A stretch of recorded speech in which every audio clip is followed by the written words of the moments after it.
Arr!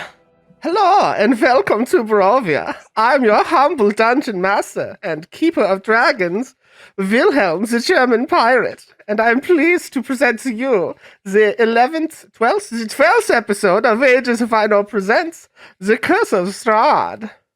Yo, what's up, everybody? As always, we're going to get into the game here in just a minute, but we're having a little Halloween fun today with our terrible little non-costume costumes.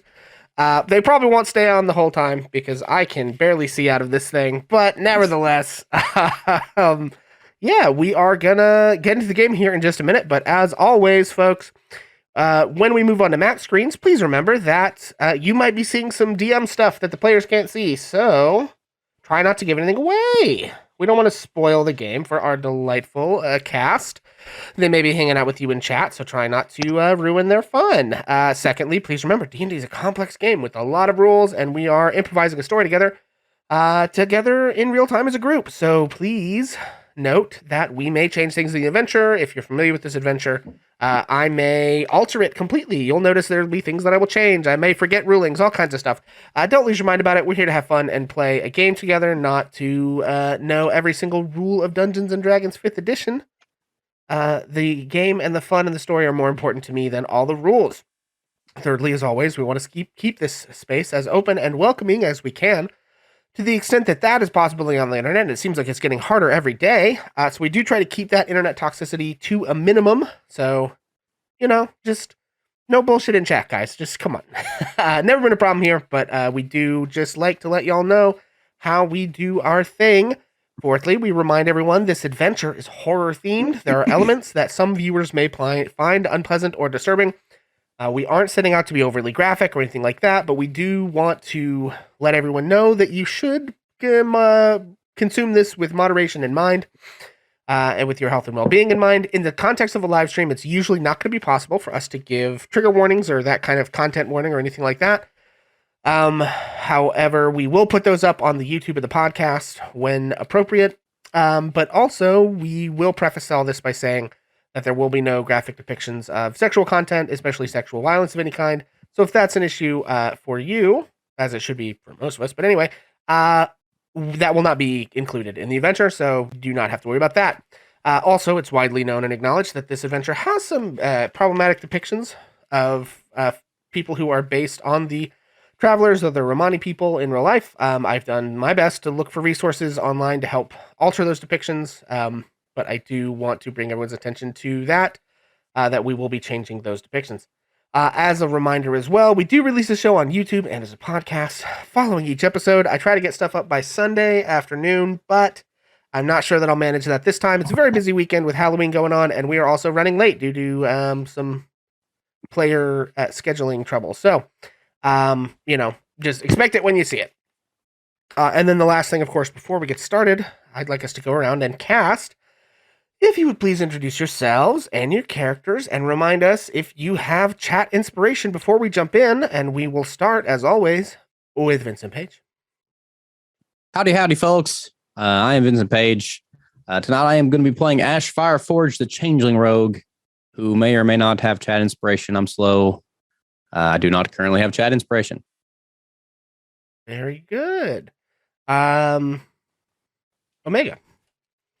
Hello all, my name is Omega, and I am playing Onyx Montarik, a Blade Song Gnome Wizard, and I currently have chat inspiration. And now Ash does as well. Thank you, Scott. That's right. Ask and you shall receive. Ozzy. Hi, I'm Ozzy. I play an Ancient's Paladin named Cass Amblecrown. Excellent. Thank you very much. And as always, the one and only bonus mom. Oh, yeah, and I have chat inspiration. My bad. That's all good. And the one and only bonus mom. Hello, my name is Jigglypuff, and Bonus Mom couldn't be here tonight, but I'm going to be playing Wondrous the Star Druid, and I'm really excited about it. I am genuinely not sure how to follow that up. Does Jigglypuff have chat inspiration? Yes, I do. Very I have good. DM inspiration too. Excellent. And of course, speaking of DM, hello, I'm your DM, Wilhelm. No, actually, I am Pixel, and I am the GM here at Ages of Ainor for our current shows, as well as I run the Ages of Ainor Discord, where you can join and play D&D. We have a new crop of players and GMs just getting started, so super excited. We should have some games going up soon. I've done 2 DM interviews in the last, or 3 DM interviews, I think, the last 3 weeks. So that's very excited.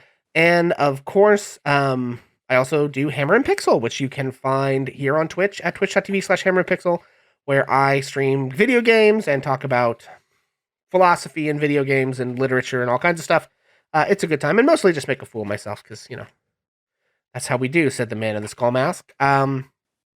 So that all having been said, and without further ado, when last we left our heroes, they had finally reached Vallaki, after traveling for most of a day across the dour valley of Barovia. They had met with Madame Ava and received prophecy of possible aid to their journey. They had been attacked by haunted scarecrows. And finally, they had managed to escort Irina Kolyana and her brother Ismark Indirovich to the Church of St. Andrel in Vallaki.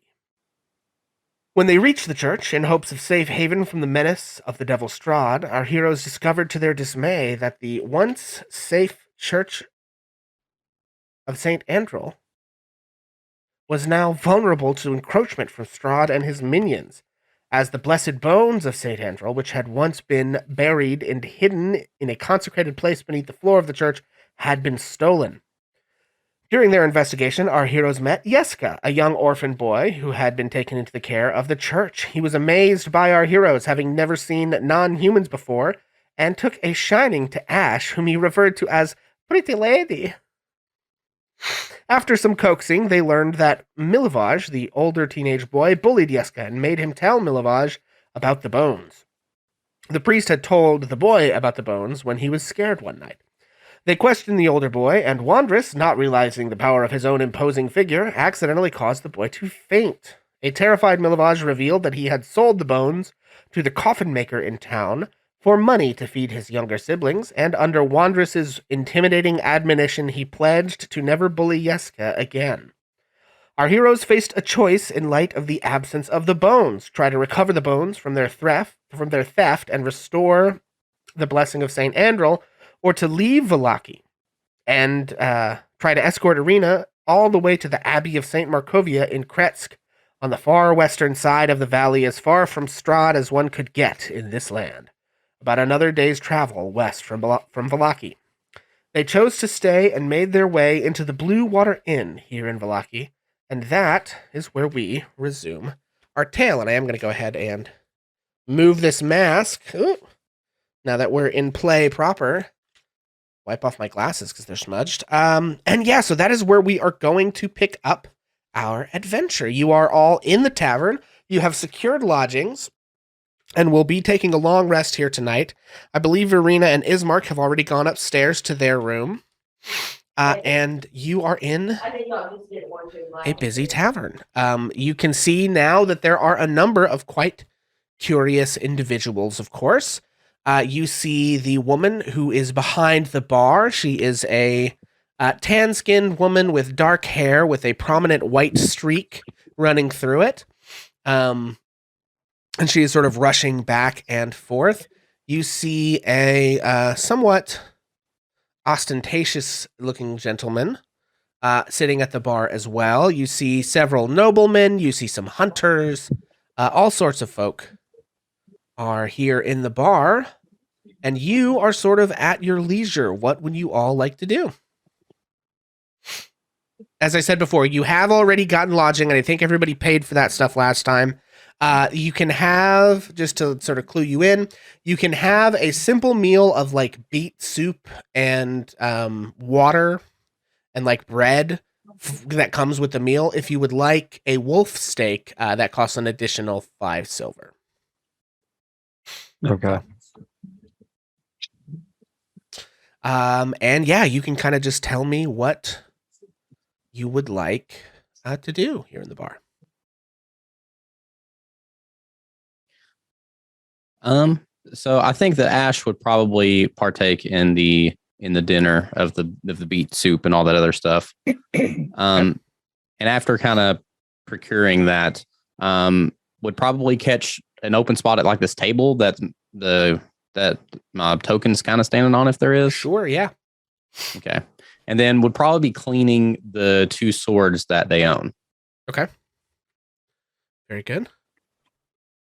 Well, Wanderous has just had an extremely confusing experience at the church, and he's wandered into this inn now, all 9 feet of him. How does he fit into this room? Poorly. Yeah, you are easily the biggest person in here. At almost, what, are you over 9 feet tall or almost 9 feet tall? Yeah, somewhere. Okay, well, he So, is just everyone else is human size. You definitely are attracting a lot of attention. Wanderous is going to just move over to a wall. He's not going to make any attempt to sit at a table. And he is keeping his eye on Ash and Kaz and has things on his mind, but is not going to attempt to move across the room in the middle of everything to them at this point. Gotcha. Okay. What about Cass and Onyx?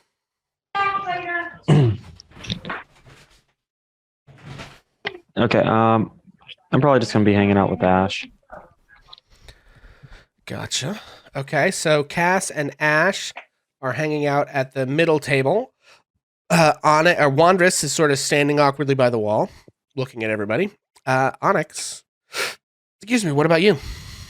Yeah, I think I'm just gonna go ahead and stick with the standard meal, and then I'll go ahead and sit next to Ash. I think, or I guess near Ash. Gotcha. Feeling boldened by the fact that I have moved over to the wall and people are kind of looking at me, Wanderous is going to he's going to look at the people around him. If they're looking at him, he's going to nod and attempt to put a smile on his face. Okay. Which isn't exactly a smile and isn't exactly a grimace. And he's going to nod and he's going to see how that goes. Okay. Yeah, so you look around and catch the eye of this pair of noblemen sitting at this table. And you give them a nod. And one of them actually sort of looks up at you and speaks up and says, oh my, I've never seen anyone quite like you, sir. I've never seen this many human beings in one place either. Good evening. Yes, I suppose it is, isn't it? Are you? And you came in with a group. Are you adventurers? I would say that we are adventurers. And yes, I'm with them, but there's not enough room for me there. I I am a furbolg and a bit large for this establishment. The other one sort of pipes up and says, yeah, it seems like there's not hardly enough room for you anywhere. Here, what do you call yourself? Are you a furred bog? You sure look furry. I am Wanderous, a circle of stars druid. And he leans forward a little bit. And I am a furbolg. Are there unfurred bogs? You are very odd. Are you like I'm so this sorry. all You'll have to the forgive time? you'll have to forgive my brother Nikolai. He's had a bit much tonight. A bit much of what? Why, alcohol, man. Wine, of course.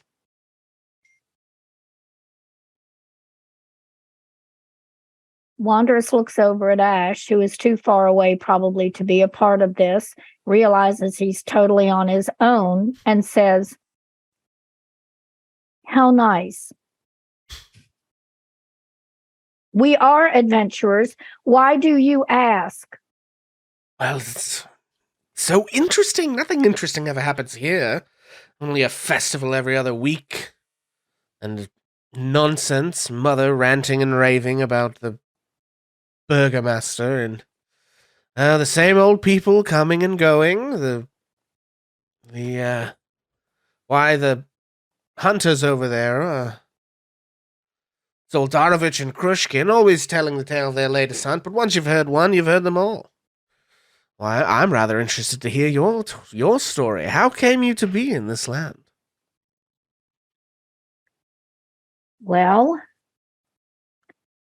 I am on a quest from my tribe, and I was looking for several things, and I found myself here with my friends.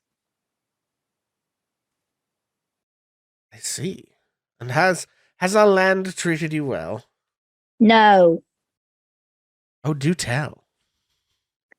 there are forces here that are not good. Do you know of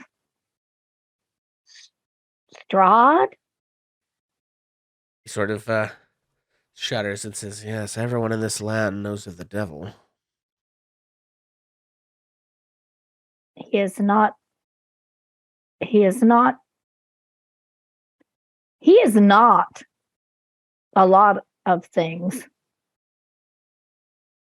Yes, well, he seems to not pay all that much attention to us here in Valaki, but there are always whispers.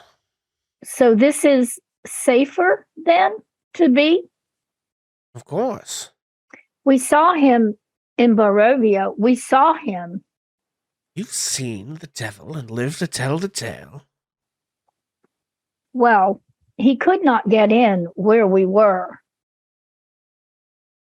Glorious. Well, do me a favor, tell your friends, drinks are on us tonight if they'd regale us with tales of their harrowing adventures. Isn't that right, Nikolai? Yeah, sounds good. All right. And so Wanderous is going to attempt to move through the crowd around, probably pushing a few people out of the way a little bit. Okay. And we'll get over in the same general area where Ash is, and we'll say, Ash, I met those two brothers. One of them has had a little bit too much of something, and he's odd. But they want to give you all of us. They want to take drinks and pour them on the house. Is that something you know about? I think They Ash is say like, if we tell them our adventures, they'll pour the drinks on the house. But I don't know what we can talk about, Ash. I would say that Ash is probably like mid, like bowl up to their face and like looking at Wondrous around the bowl, and at presumably probably has enough context to realize that they're looking to pay for our drinks, and kind of narrows their eyes just a bit with like intrigue, like kind of wipes their mouth with the back of their hands. I've never been one to turn down free drinks, but I also am not sure what would be safe to tell them. I told them we saw Strahd, and they say there is a woman talking about the Burgermeister. Didn't we hear about the Burgermeister already, whoever that is? Yes, he's the one that kind of handles the affairs of the town is the one that is throwing a festival every other week. They mentioned the festival. Do they seem happy about the festivals? No. They said it was the same old thing week after week. Yes, that does sound right. Yeah, I'm honestly not sure, guys. The very last thing, and kind of in a hush tone, I don't think that we should let just anybody know about Arena. We do know that Strahd has spies out everywhere. I think the very last thing we want to do is like, oh yeah, we strolled into town with this girl who Strahd's looking to marry or whatever, So, Right. but at the same time, it may behoove us to make another contact in town. Maybe they know something about the coffin maker. Do you want me to go ask them? I think that we all could go if that is okay with everyone. Well, there are chairs at their table. I'll stand aside. I'm just thinking that we don't have a lot of money, my friends, and if someone's offering free provisions, so to speak, Ash is totally like zoned in on the free alcohol. I'm going to be honest with you.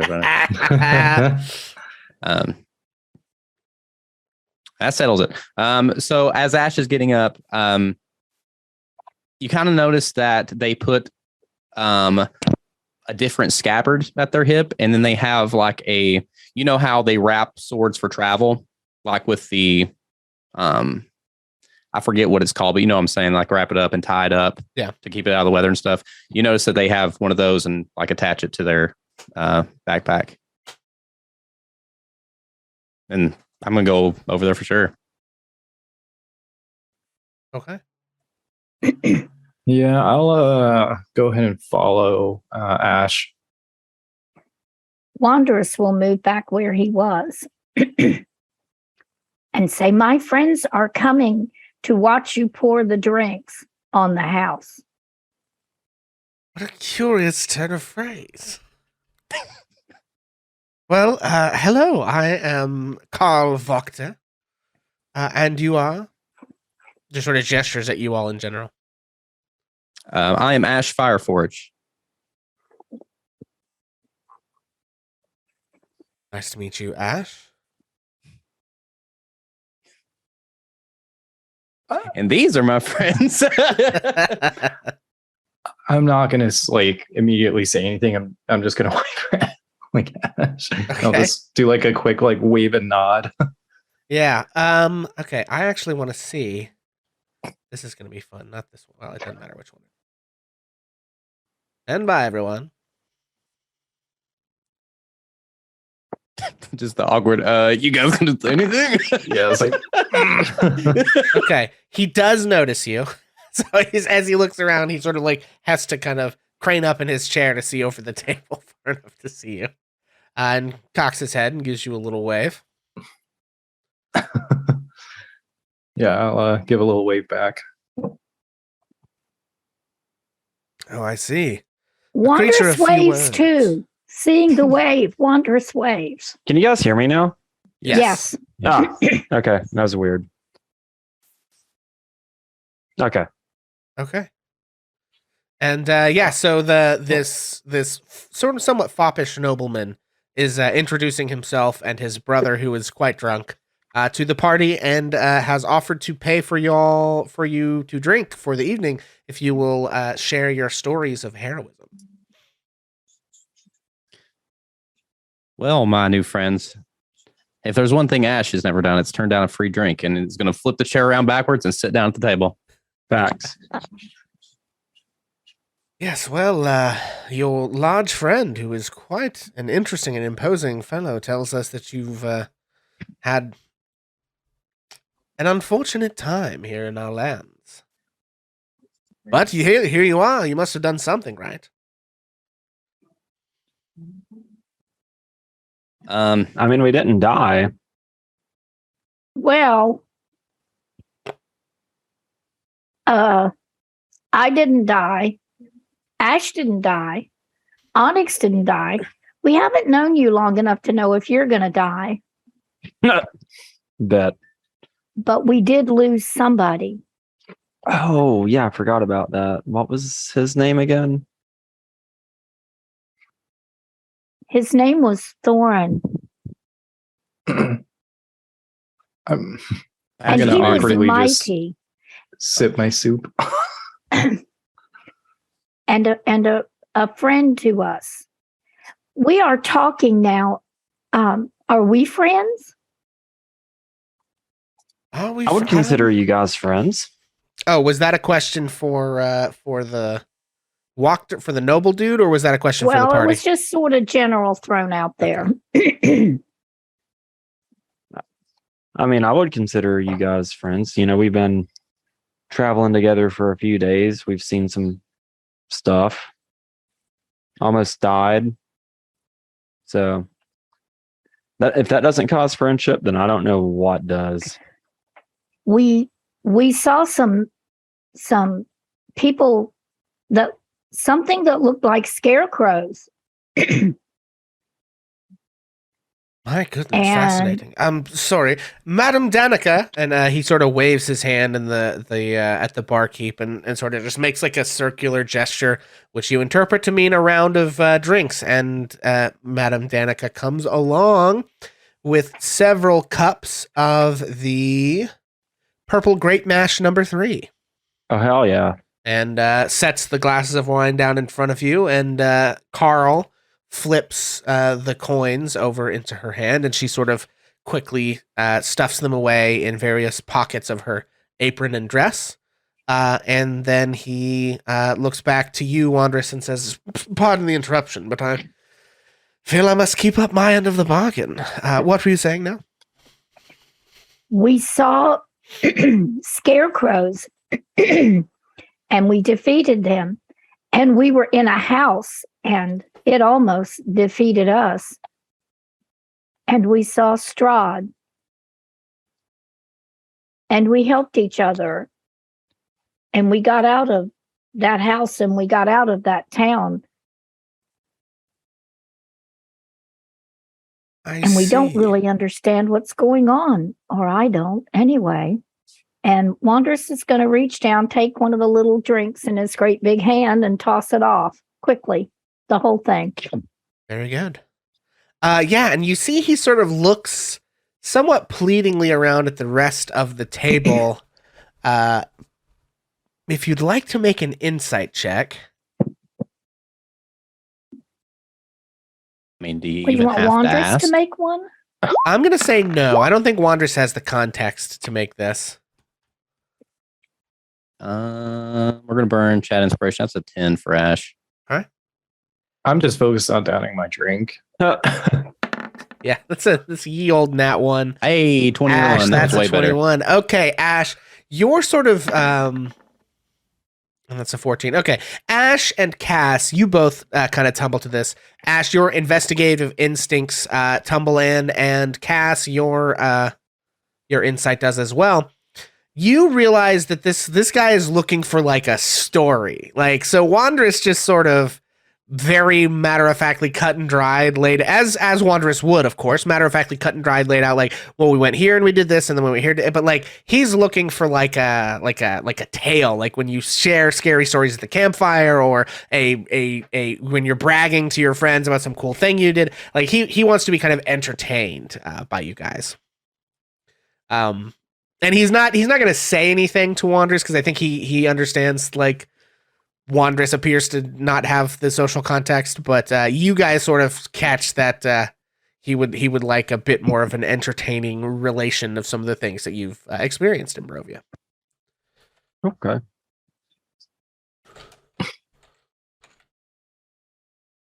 Well, I think that Ash would probably perk up catching the clue and chug quite a bit of their drink before kind of starting at the beginning. And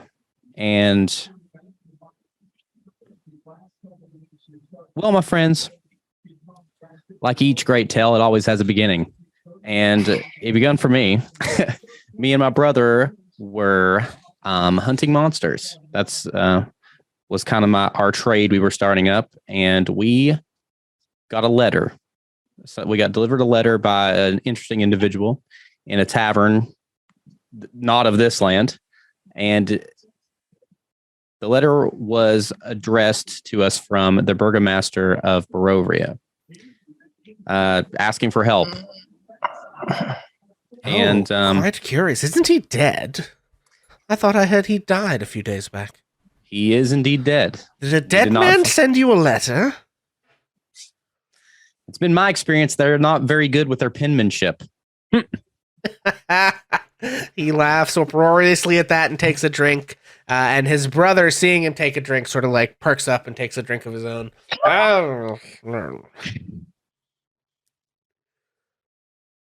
But to cut ahead to the action, me and my brother stumbled upon our small friend and our large friend in the woods, and a fog set upon us. And we found ourselves in this strange, misty land.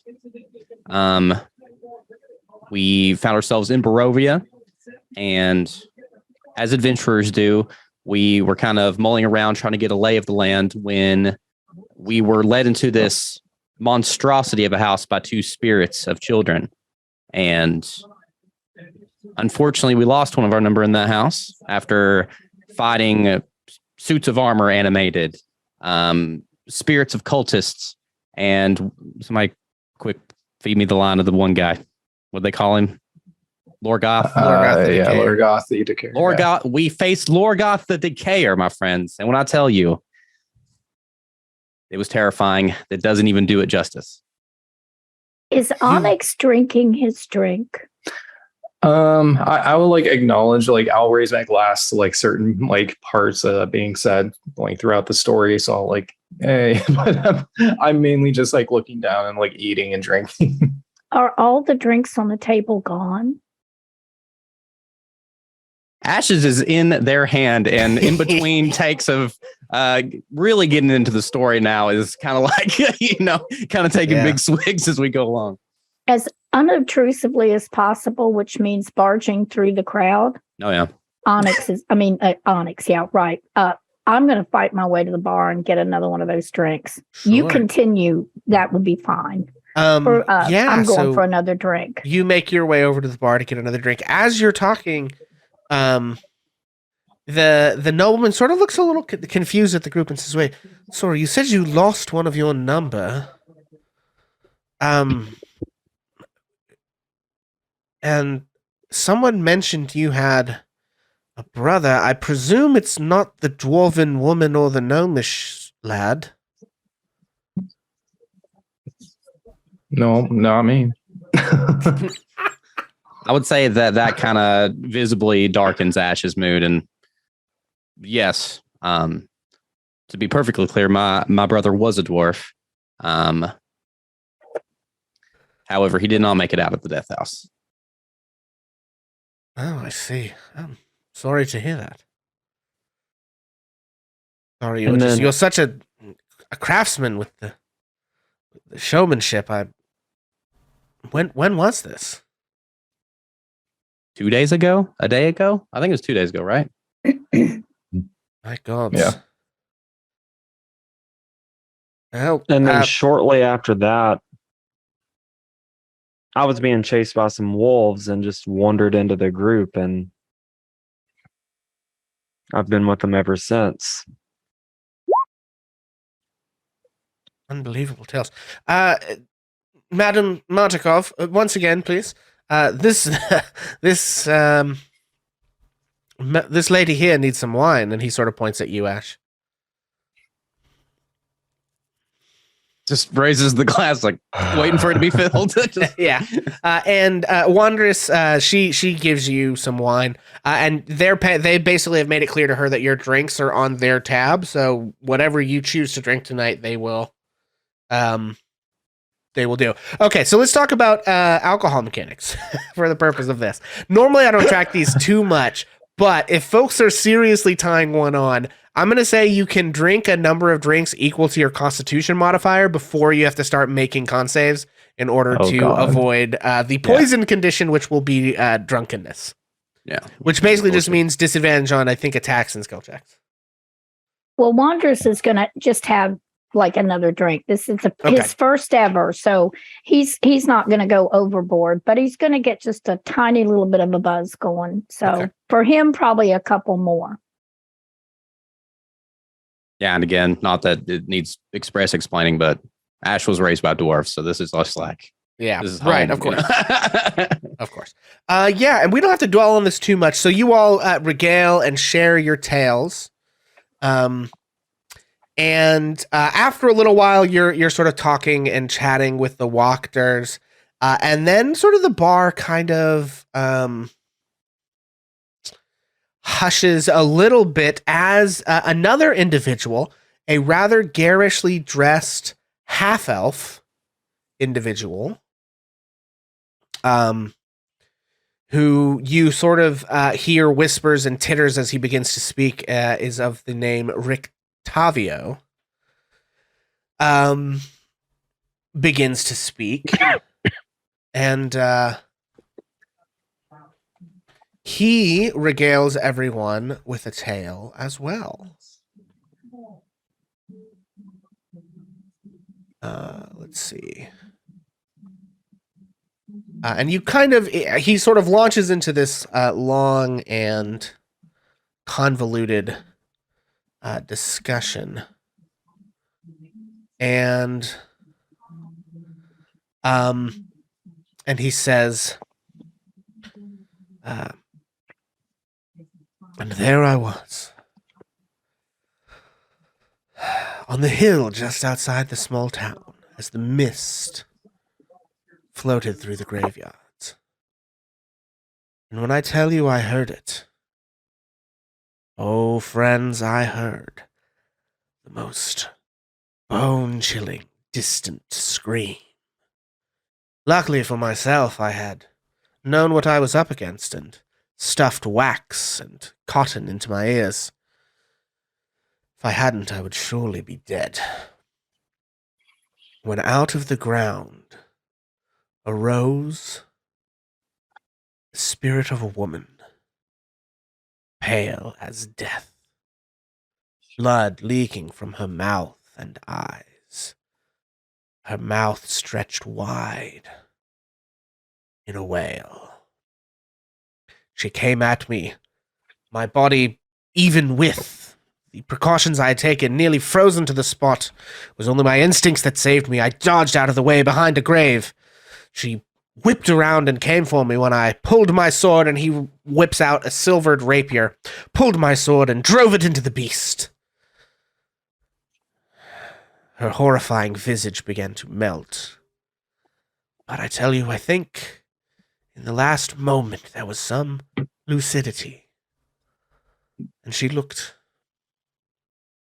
I think she looked rather sad. I don't know if that was for the men she had killed, or for the love she had lost in life, or perhaps just losing out on the chance to murder many more who came to her graveyard. But sometimes I still dream about it. Sometimes she's right. There! And as he says there, everyone in the bar jumps. And then there's sort of a laugh as everyone had been hanging on his every word. And the clinks of glasses resume, and his story is over. And you sort of get the sense that this is just kind of a thing that this guy does. It's clear that it's like he tells stories. He's a bard. And you kind of just from the general hubbub get the sense that like half the people don't believe his stories, but he insists that every one of them is true. And he's quite the colorful character.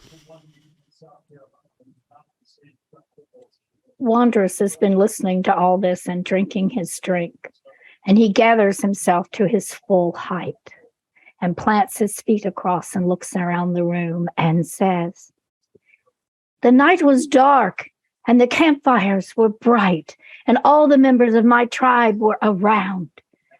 And the shaman called me forward and said, 'Wanderess, it is your time, and you must go into the world.' And I said, 'The world? What know I of the world?' And they said, 'You must go, Wanderess, and you must accomplish 3 things in this world out there. And if you do and you come back, you will be eligible to be the shaman of this tribe in the future. And Furbolgs will listen to you and value your judgment. And so I said, I will go. And they sent me out that very night into the darkness in the world. And I traveled around, and well, I didn't see anybody else that was a Furbolg anywhere. And I traveled over long distances. And all the time, the three things that I must accomplish were playing over and over and over again in my mind, that I must go into the world. I must encounter an evil and overcome it. I must find something that would aid my people, and I must learn of a different way of life and bring it back to the tribe so that we can accumulate all the ways of the world and make good judgments based on that and decide whether or not to be in the world or away from the world. And that is what I, Wanderess, am here to do now, this very moment. May I have another drink, please? And of course, she hands you a drink. And make a performance check for me, Wanderess. I'll give you advantage for your eloquent speech there.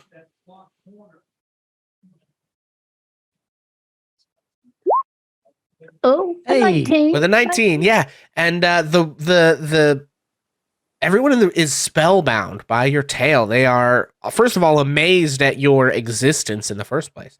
And then you standing up and speaking, they everyone is just quite amazed by all of this. And you hold everyone's attention, and then as you ask for your drink, another laugh ripples through the crowd, and they resume sort of chatting amongst themselves and drinking.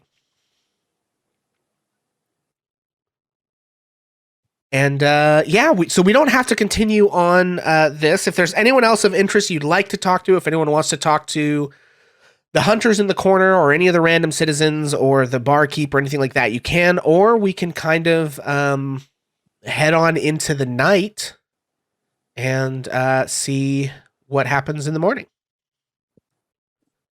I'm down with that, unless anybody else has anything. I think that I would like to talk to the bard just quickly. Okay, yeah, absolutely. So I think as Ash gets up, excuse me, gentlemen, and is going to walk up to the bard and, excuse me. Oh, yes, hello. I couldn't help but to kind of overhear the tale that you were telling about the woman that rose. Do you often hunt spirits and such like that? Oh, well, I've had a number of exciting adventures in my lifetime, yes. Can I do an insight, please? Yeah, absolutely. Okay, thank you. Also, make a deception check. Okay, 23 on the insight. Okay. What am I decepting? You don't know, but I do. Oh, okay. I was curious is all. The deception is a 14. Okay. All right, hang on. I was just like, I didn't tell a lie. I don't know. I know you didn't tell him. Okay. This is more to see if he notices something that he might actually be able to notice. Oh, okay. That's cool. But not something you're actively deception. Okay, so first of all, you made an insight with 23. Insight of 23. So is that can't be right. It's not. Hang on. Something has gone squiffy on this guy's page. Okay.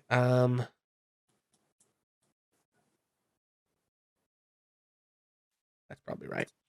Okay. So he is making your insight check of 23. Okay, yeah. So he needs to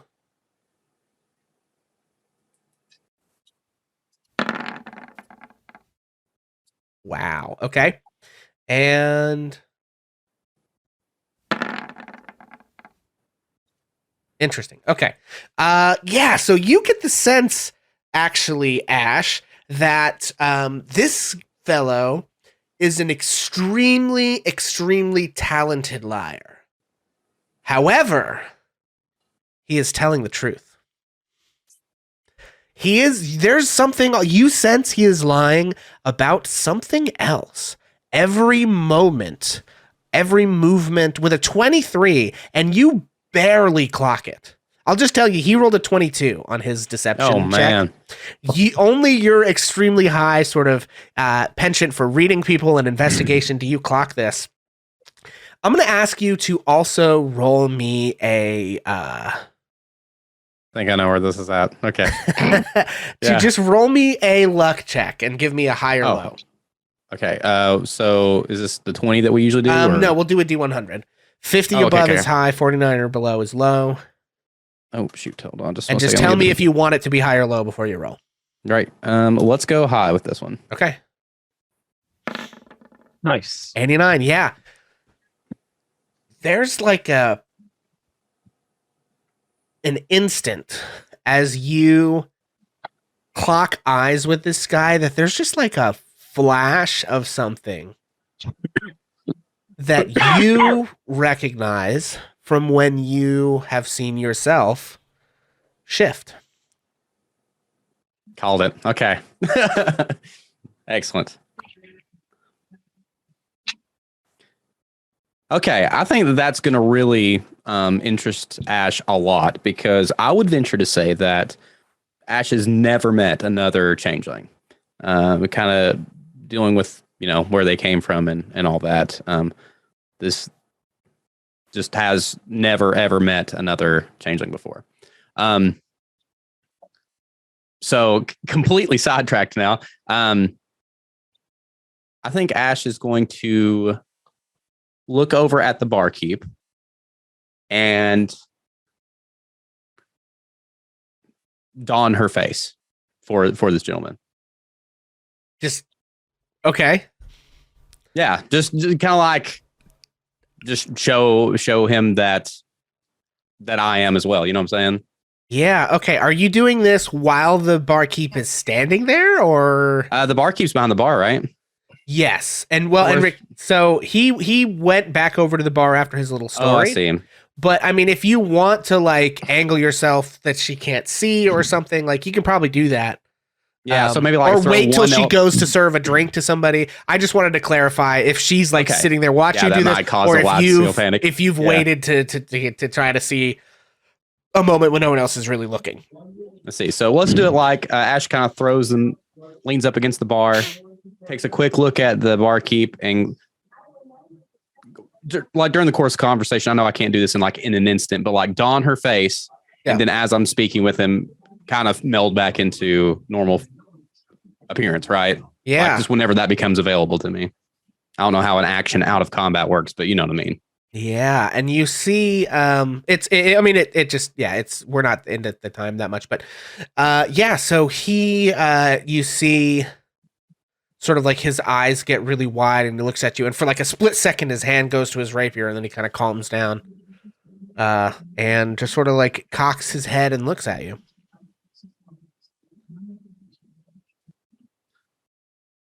The look in your eyes, a dead tell. I've seen it on my face thousands of times. Well, perhaps you have some stories of your own.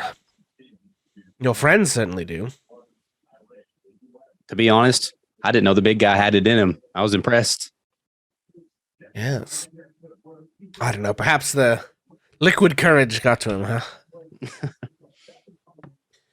Well, go ahead. No, I'm Rictavio. What's your name there? I am Ash. Ash. Well, I'm a traveling entertainer. I have no musical talent whatsoever, but I do manage to entertain the locals with stories of my adventures.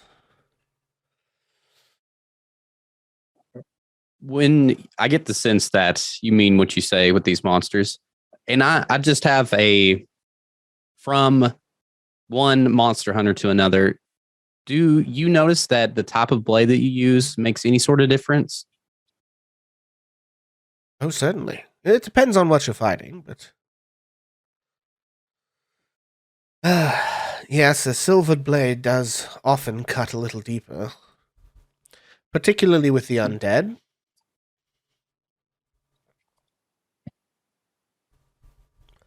Excellent. Thank you. Were creatures too, I suppose. Yeah. Yes. I think that Ash probably, while like as kind of a secondary thought while they're having this conversation, pulls out their journal and like makes a note of that. Yes, well, you see, I haven't been staying here at the inn. I actually have a cart that I keep elsewhere in town, but you're interesting. I'll have to keep an eye on you. I hope it doesn't seem too forward of a question, but I've never really met anyone like me. Where do you come from? Oh, that is a long story filled with sighs. Suffice to say, far away from here.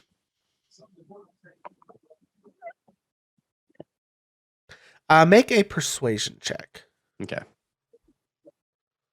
The plot thickens. Persuasion, you said? Yes. 13. 13. Let's see. Yeah, he says, well, I've already told one long story today. I feel it's a tale for another time, but come by my cot sometime, or you could find me here in the mornings and evenings, and perhaps we can discuss further. Of course. Thank you. Thank you for your time. And he nods. Any other scenes anyone wants to speak with anyone else in the bar? I think I'm just gonna go ahead and go to my room. Okay. After I'm like done with everything, I will give like a curt nod and a small thanks to them for buying us drinks, and yeah. Excellent. Thank you. Yeah.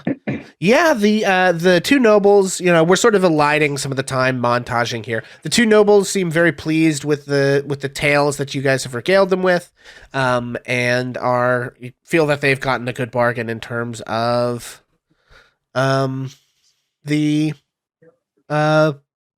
stories and everything and the drinks. Okay, Wanderers has a question. Yes. After he told his story, and he's probably done for the night and headed to bed too, but how does he perceive the people how are the people in the bar treating him now after that story? Yeah, I mean, I think they are kind of wowed. I mean, they've had this kind of standoffish amazement, and they're still, I think, a little intimidated by you being so different and so tall and all of that. But they also seem impressed by you as well. I think that Wanderous would make a little more eye contact as he started to leave the room or whatever. He's a little bit feeling like he shared something and it was really important and it was received okay. And that's going to be a boost to his confidence and his overall just communication ability. Yeah, excellent. Okay, so is everyone heading to bed? Wanderous is. Yep.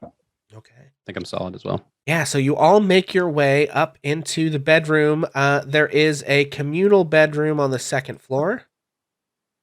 I don't know which order of beds you guys want to put yourselves in. We'll just drag you there.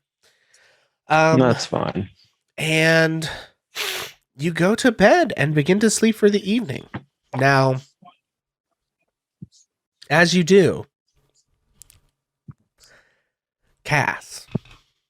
Yes. You go to sleep. And once again, the shadows come to you. Cass, you are walking down the road. It's the same road that you traveled earlier today. And but this time, rather than escorting Ismark and Arena, you are alone. Okay. It is misty and gray and overcast, as it almost always is here in Barovia. And you, because of the way the light is diffused, as you look around you, nothing is casting a shadow. It's this sort of weird, when the sun is like directly overhead and practically nothing casts any shadows. Mm-hmm. And as you look around, you see the gallows that you passed earlier.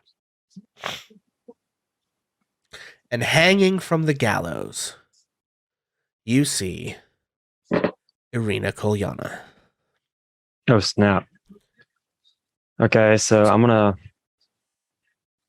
walk up to the gallows and try to cut Arena down. You walk up to the gallows, and you notice that the only thing in your dream with a shadow is Irina.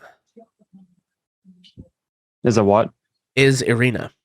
Yep. She has a shadow, but nothing else does. And Odd. as you cut Irina down, she falls limply onto the sort of the stage, as it were, of the gallows. Right. Her eyes are sort of bulging and gray. Her face is purple. Clearly, she is suffocated. Her tongue is fat in her mouth. And Right. her head turns over to look at you. And out of her mouth comes a voice. Hello. Do I recognize the voice Yes. as Strahd? Yes. Okay.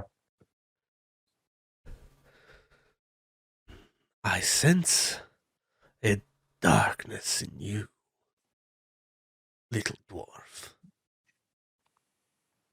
You don't know what you're talking about, Strahd. You bring darkness to a shadowed land.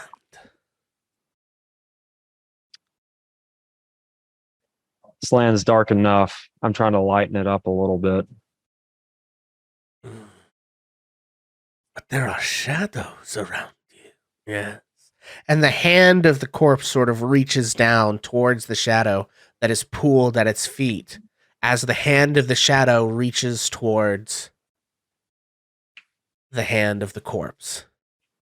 And they grasp each other. And you see now that the shadow has actually reached up off of the ground to hold the body's hand. And who is this? Do you even know? You bring her here? Darkness even greater than me, perhaps?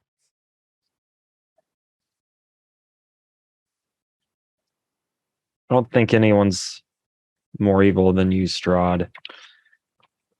We're going to kill you. Well, let us see about that. We could do great things together, you and I. Irina, she has my heart, but you, well, we could be something different.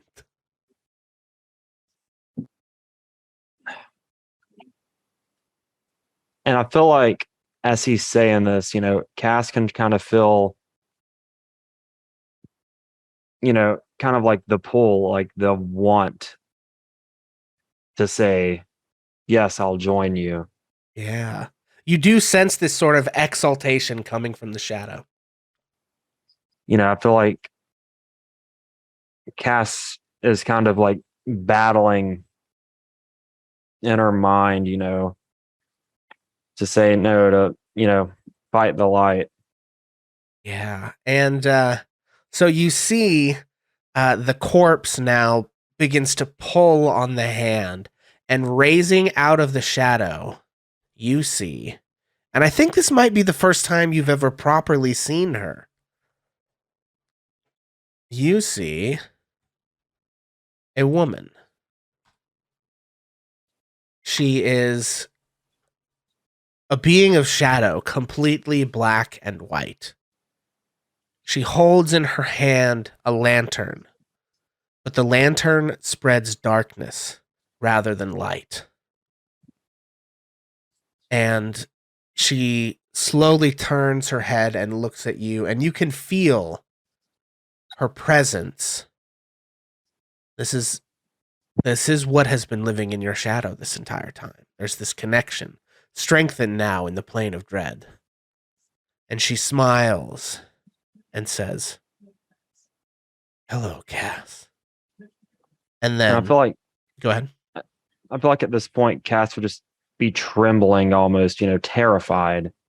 Yeah, and Cass, you are trembling, and then you shake yourself awake, and you feel something. You're in a dark room. You have dark vision. It takes a moment for your eyes to adjust from the darkness of the room to see. And you can see, kneeling by your bed about 2 inches from your face, is Irina Kolyana. Her eyes are glowing red, and she appears to be in some sort of fugue state of some kind. Arena, what are you doing?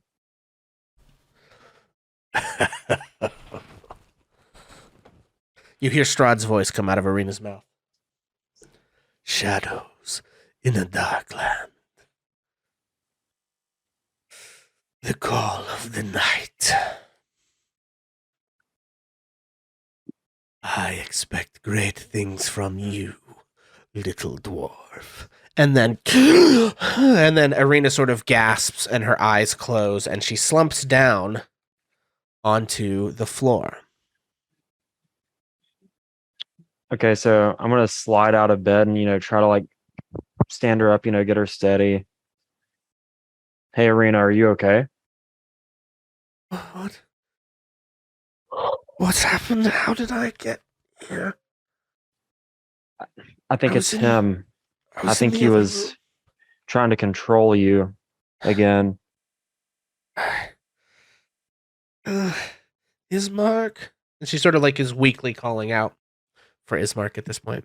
Here, let me take you back to Ismark. Yeah, and you sort of help lift her up. And it's tough because you're a lot shorter than she is. Right. And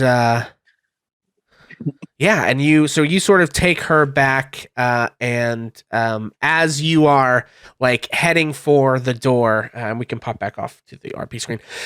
As you're heading for the door, which is they're sleeping in a room just right next to y'all's, you're sort of taking her out, and the door slams open. You see Ismark, sort of his hair is kind of crazy, and he is wearing just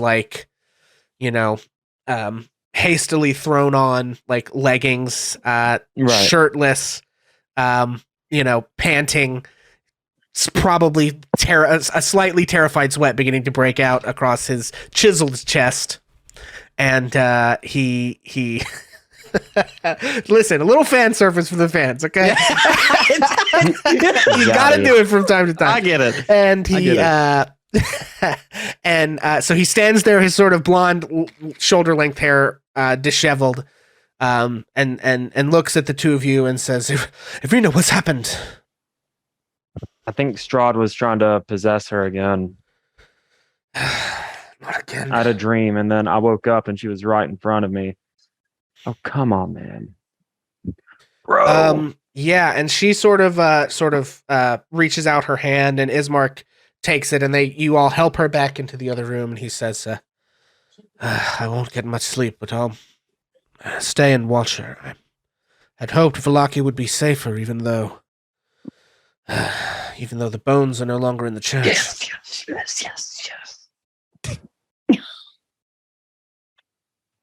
And I'm going to say with that, you return to bed. And Yep. I think that is the only adventure you all have this evening, is Cass's dream. I don't think anyone else has anything terribly exciting occur to you, and you awaken, and the day dawns bright and sunny, and birds are chirping. Real quick, I did actually want to see if there was any possible way I could get up before everybody. Yes. To make a conscious decision to do that. Yeah, so just as sun is beginning to peek over the hills, and you awake today, and it turns out very occasionally, the sun actually does shine in Barovia. And you are Um, you are greeted by the first actual sunrise that you've seen since you came here. What are you doing, Ash? This is before everybody wakes up. Yeah, we're gonna go to the last bed in the row here. Okay. To Onyx's bed.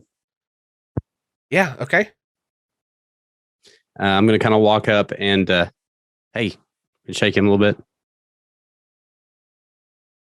Okay, Onyx, you have been beshooketh.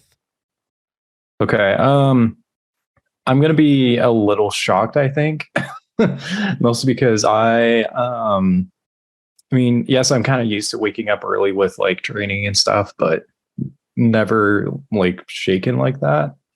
So I'll be a little taken back. I'll try to I'll stiffen a little bit and like look up. And then I'll kind of I'll slightly relax once I see it's Ash. And I'll be like, yes. You said you wanted to learn how to use a sword, yeah? Yes. The best time is very early in the morning. That way nobody can see you fall on your ass. Come on. Okay.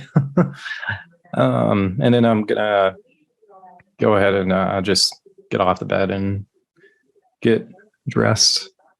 Okay. Yeah, very good.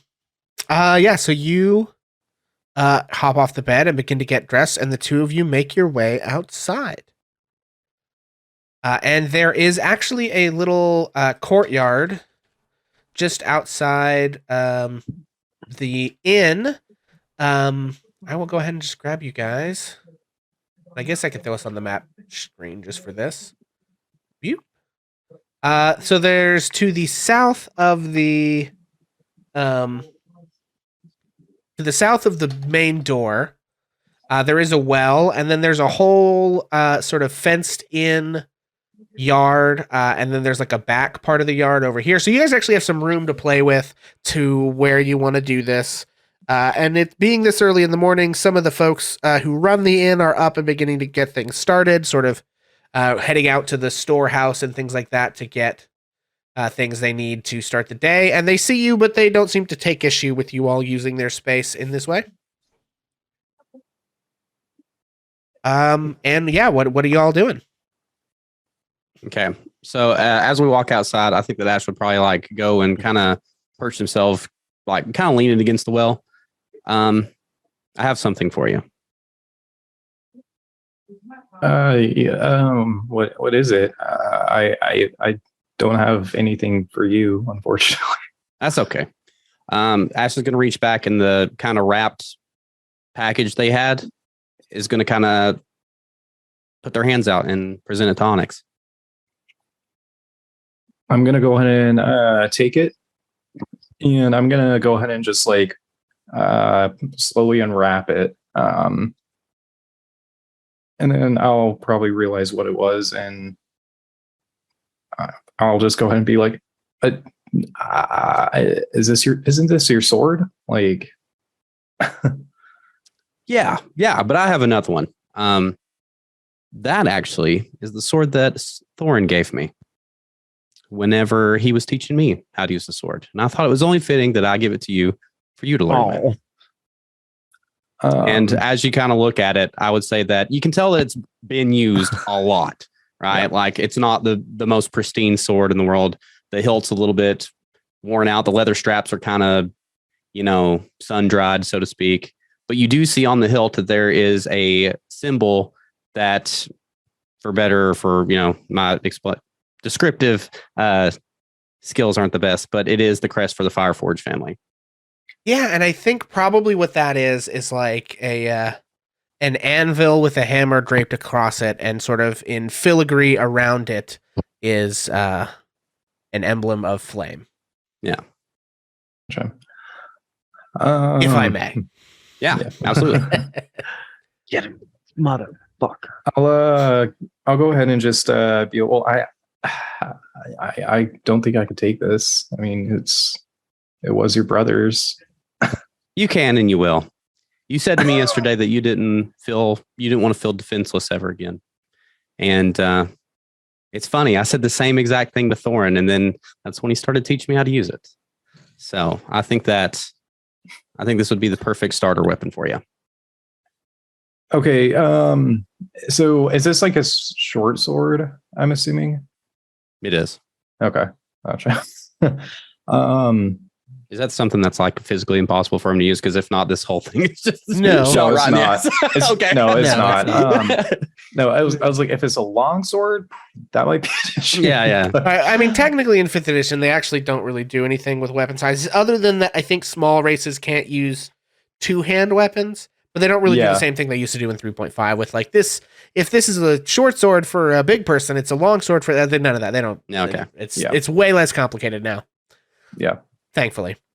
I will. I'll just go ahead and just nod my head and just thank you. I will try to take care of this as best as I can. Yeah, and then I would say that Ash probably just takes the beginning steps of teaching Onyx how to use it. Okay. Very good. And the sun rises properly, and the rest of you awaken to find Ash and Onyx not in their beds. Unless you shoot. guys go back, unless you got up early enough and you go back and wake everyone else up. But I don't know No. what your plan is here. Not necessarily. Did Ash do their roll about things? Or Yes, that I reminds me. didn't. Yes, Ash, please do roll that. Thank you, Bonus Mom. How is it? It's attached to my token. It's isn't attached to your token. You right click and see where it says multi-sided, and then you choose random side. it? Hey, what do you know? Look at that. And Ash is Mask Ash today. That actually works perfect. That's how I imagined it in my head too. Because it kind of fit the vibe. That's good. For the first time since Thorin died, Ash is male presenting again. Thank you for reminding me. I always forget about that. And the rest of you awaken. Irina is back in the room with Ismark. Wandress and Cassie, you all wake up. Ash and Onyx are missing. I don't know if they left you a note or if they just dipped outside. Gone fishing. little sign on the door. Gone fishing. Well, Onyx I keep doing that. Wanderers is going to look around, not seeing them. If Cass is awake, is going to say, Ash and Onyx aren't here. We must find them. Maybe they went down to get breakfast or something. That would be good. I am very hungry this morning. How are you, Cass? Did you sleep well last night? Had some weird dreams, but I mean, that's not unusual in this dreadful place. I didn't. I had one of the best night's sleeps I've had since being in this place. I think talking to everyone last night and that drink, that wine, it was good, Cass. It was I really liked good. it. I've never had that before. Can you drink it for breakfast too? I mean, it's always 5 o'clock somewhere. I'm sorry, I don't understand what you mean by that. I mean, yeah, you can have it whenever, just kind of depends on, you don't want to like overdo it. Why not? Well, it just kind of, incapacitates you a little bit. You remember that guy we saw down at the bar last night when you asked him if he was always like this? The brother? Yes. Yes. That's what happens when you have too much wine. You get giggly. Yeah, you can call it giggly. All right. Well, I don't want to be like that. But I'm feeling very good today, Cass. I feel, let's see. I feel better about being here. The people didn't look at me so awful last night after I told my story. I liked it. Cass. Good. It's fun. Let's go get breakfast and find our friends. We are friends, aren't we, Cass? We are. I've never had friends up till now. I think I like that too. I've not really had a lot of friends either. Cass, I know I was I had questions when you joined us. I don't have those anymore. Cass, are you going to stay with our party? For now, most definitely. I definitely feel like there's strength in numbers. Cass, I'm going to be your friend too, if that's all right. That sounds great. Wondrous. Let's get a big breakfast, okay? Let's do it. And Wanderous is going to crawl, however it is 9 feet, can get down the stairs and into the place, and he's going to get a big breakfast. Okay. So yeah, you all head downstairs, and you do not find. Actually, you probably so. One of the interesting quirks about this inn is that you actually have to go outside to get downstairs from this floor. There's like a stairway up that's like right by the front door that goes up to this level on the inside. You can see that there is a stairway inside, but it actually leads to a balcony behind the bar, and patrons don't go there. That seems to be like the family is only allowed there, the people who run the place. So when you go outside, do see, I think, in the corner of the yard, Onyx and Ash practicing their sword play as you enter the bar to get your morning breakfast. Ash and Onyx are outside. Do you think they've had breakfast? I don't know. We can go ask before we get breakfast. Let's tell that lady we want breakfast, and then we'll go get them while she's fixing our breakfast. Sounds good. And Wanderous is going to look at the lady or whoever is behind the bar and say, "Hello, I would like a big breakfast, please." Yeah, I think this time the person behind the bar is not the woman, but is a man who looks rather similar. He has black hair, fading to gray. He has many more streaks of gray than the woman did in his hair and beard, but he is wearing similar clothes. He has kind of like a burgundy shirt and like a dark apron on that he wears. I think I've showed you these guys before. Yeah, the Martikov family. So he's pretty finely dressed for an innkeeper, with his sort of like burgundy overcoat and all of that. And yeah, he brings you a rather large plate of food. Wanderous leans over the bar a little bit closer to him and says, "Could I have just one drink of that wine that we had last night?" He says, "Of course. It is 5 silver for the breakfast, and it is. I have to look up the price of the wine. Stand by. They didn't put a cost of it. Go!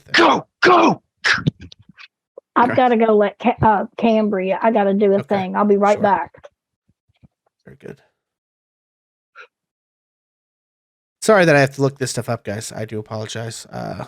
They have like a bunch of the cost for a bunch of the stuff in here, and then they're like, "This is just cheap wine," and they don't tell me exactly how much the cheap wine costs.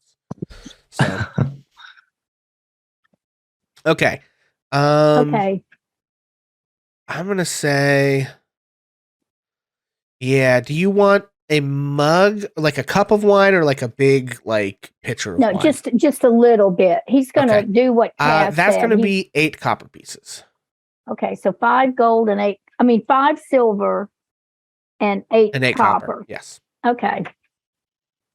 Well, Wanderous is going to tuck into that breakfast as soon as he gets it. He's going to forget about Ash outside. Yeah, Sorry. And, as you're sitting there eating the breakfast, the gentleman says to you and Cass, "If I understand you correctly from yesterday, you are adventurers, no?"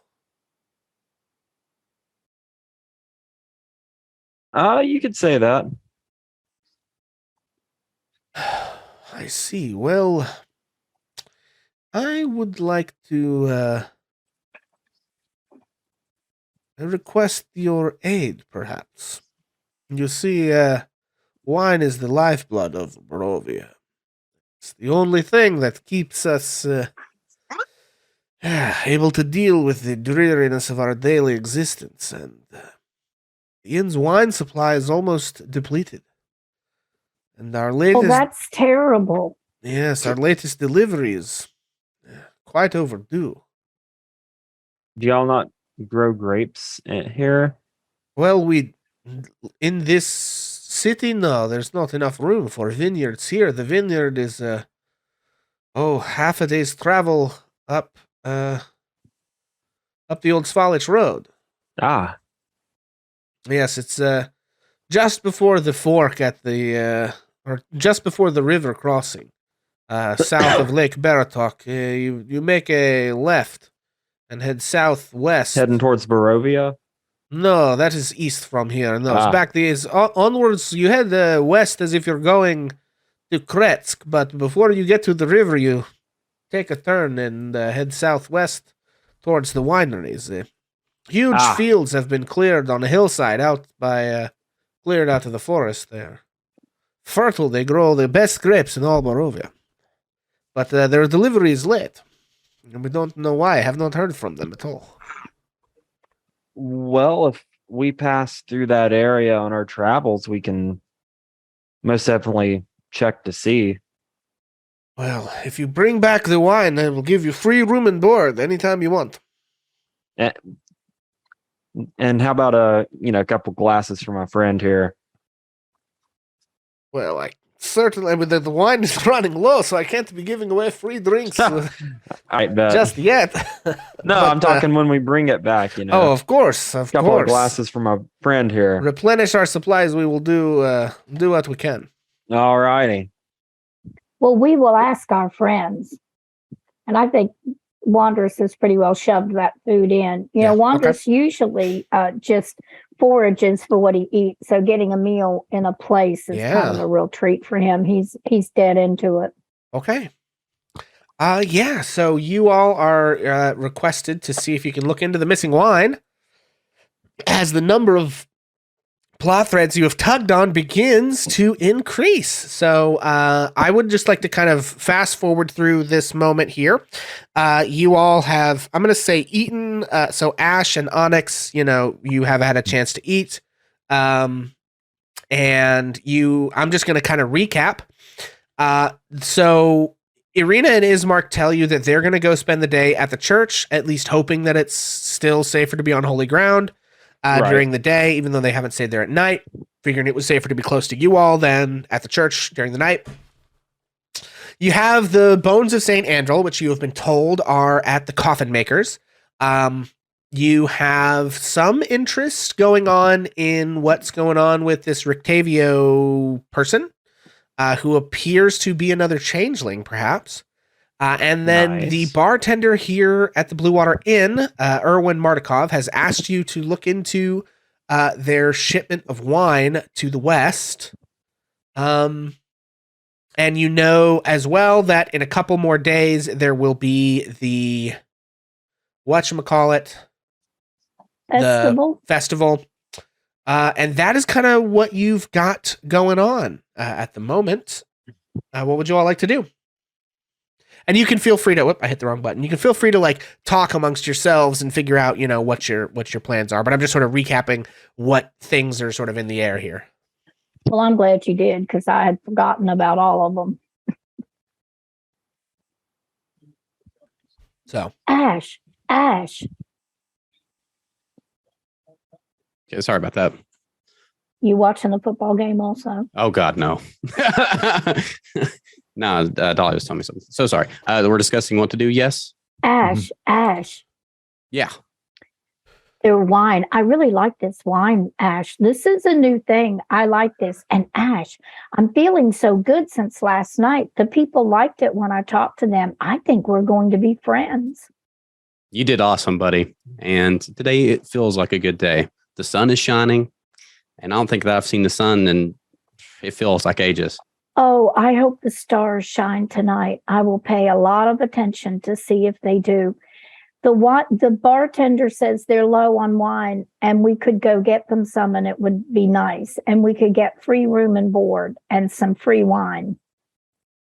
Free wine, Ash. I never say no to a free drink. But Ash, what? There's also that thing about the bones and the coffin maker and the festival and those young people and that little boy I bullied. What all should we? I mean, I guess I bullied him. Somebody said I did. What should we do?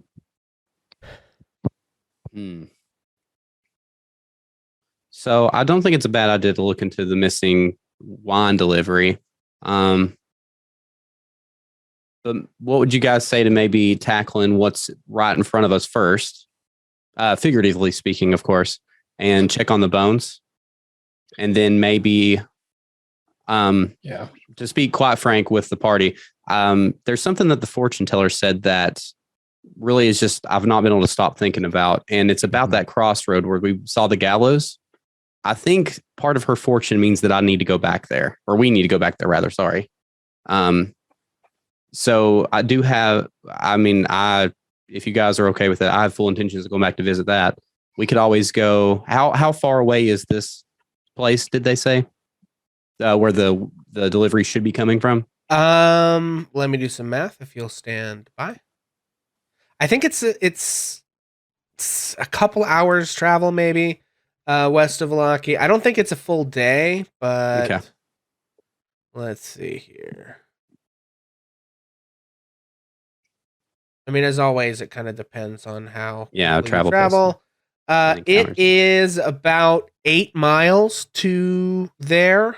And the road that you already traveled, just for comparison, which took you the better part of a day. Okay, it is farther. It's about twice as far, maybe? Oh, so it's further to the wine delivery. No, sorry. Barovia is twice as far away. I was just gonna say, oof. My bad. Okay. Yeah, Barovia is twice as far away. Actually, more than that. Barovia is like 18 miles from Valaki, so it was like a good day's travel. If you travel like, I think 24 miles a day, something like that. So we probably could be theoretically could be to this place and back in within half a day. Yeah. So, God, I gotta look up travel pace again. By all means, please look it up. Estimates totally cool too. Yeah, not having a DM screen means I don't have travel pace. Yeah, the stuff right there. Yeah. Which is fine. D&D Beyond is quick, but I don't always just have it handy. Travel pace. Okay. So a normal travel pace is 24 miles a day. You went 18 miles the first day, so that took you 6 out of your 8 hours. To go, the 12 miles would take you half a day. Yes. Okay. Totally cool. Is Cass present for this conversation? And did Cass hear the reference to the gallows? I'm just interested if Cass has any reaction to that.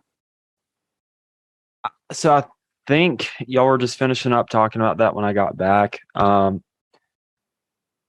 But so, yeah, at mention of the gallows, so, Cass would start talking about her dream. She just started out with, so I actually had a dream about those gallows last night. I was walking alone down the road and I saw Arena hanging from the gallows. I walk up to cut her down, and then Strahd starts talking to me through like Arena's body. And then, this shadow pops up out of the ground, taking the form of something that's kind of been haunting me my entire life. And then I woke up and Arena was standing, right in front of me. So I don't really know what that has to do with the gallows or what the gallows has to do with Strahd. But, Good. No, you go ahead. With my vision of Thorin at the gallows as well, and then what the fortune teller lady said, I think that is a place that we need to really investigate. Obviously, that's more back towards Barovia, so I would like to have that on the list of things to do, but it doesn't have to be the thing right now. Hearing of Arena being controlled by Strahd this far away, I think that maybe our first priority, if you guys agree, would be to try to find the bones as quick as possible. if we can if create, we make the church safe again, she Then will she be can safe stay there. And that that would is be what I a hope. good thing. hmm Well, not even just Irina. Obviously, Irina was our priority at first, but I mean, even all the people here in town that would have a refuge away from Strahd and his evil. I think that this could be something that helps the entire town. And then this festival and this Burgomeister we've heard about, this happens in a couple of days. So if we take care of the bones and the wine and the festival, then maybe we will know more about why we are here and what's going on. And then we can maybe go back to the gallows. That works for me for Mhm. sure. I think that makes sense. There's a lot of stuff that the fortune teller lady said, but again, I hate to keep bringing that up, but there's a lot on my mind with everything that she told me, and that's the first thing that she said was the what was it now? What you seek lies at the crossroads of life and death, among the buried dead. So that's the only place that we've seen thus far, and I think it's worth checking Do out. you remember if there's like a cemetery or something next to the gallows? Yeah, there was. Yeah, there was an old set of graves next to the gallows. Yes. Okay, Ash, then it could be if worth you taking a talk- look at. if you talk to that Rictavia, if we see them, we should ask that person where the woman came up out of the ground exactly. What if it was there? That is true. It'd be worth asking him as well. I did learn. That's why I went and talked to him last night. Is that silver weapons seem to do more harm to undead enemies? And Ash kind of motions to the sword they're now wearing at their side. So luckily, I found this in the death house. So maybe that'll come in handy now that we have a little bit more information against a lot of the enemies that we'll face. Ash, I haven't really asked you a lot of questions because the other people seem to be okay with what was happening, but now I feel more confident. Ash, why are you sometimes like this and then other times you're more like Arena? Oh, well, that's kind of hard to explain. Sometimes it's not something that I do on purpose. Sometimes I wake up and I just feel like that's the body I was meant to be in today. And then sometimes I feel like it's the other way. And Wondrous is going to look at Cass and Onyx. Can you do that? Because I can't. And Onyx will shake his head no and say, not in the way that Ash can. There are certain ways I could potentially do so in the future, but definitely not anything like Ash. Well, I can do a little bit. I can make myself appear smaller than I actually am, like an appearance thing. So I have a little bit I can do, but I can't change like Ash can. That could be very useful, Ash. I know you could make yourself look like Arena. Could you do that now, even though you're as you are now? Unfortunately, no. I'm not sure why, but if I feel this way today, then I can't make myself look like people like Arena. That is one thing that I've noticed is that when I feel a certain way, it has to be the same when I change. So could you make yourself look like Ismark today? Yes. Now I understand. That is very interesting, Ash. You are very talented. I'm very lucky. Some people that feel this way don't have the luxury of changing on a whim. A lot to think about. So, where is the coffin maker?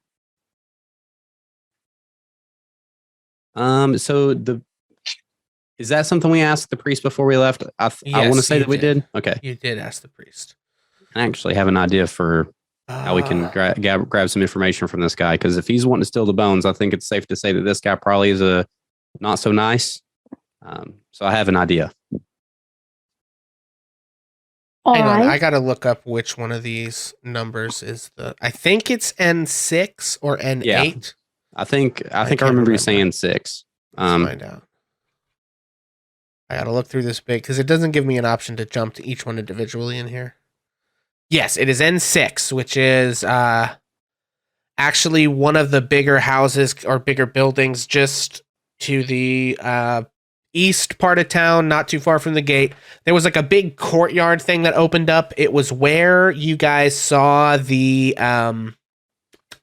what was that thing? It was Wasn't where the you saw the wagons- colorful wagon Yeah. that was locked Mhm. behind a gate. It was not too far from there.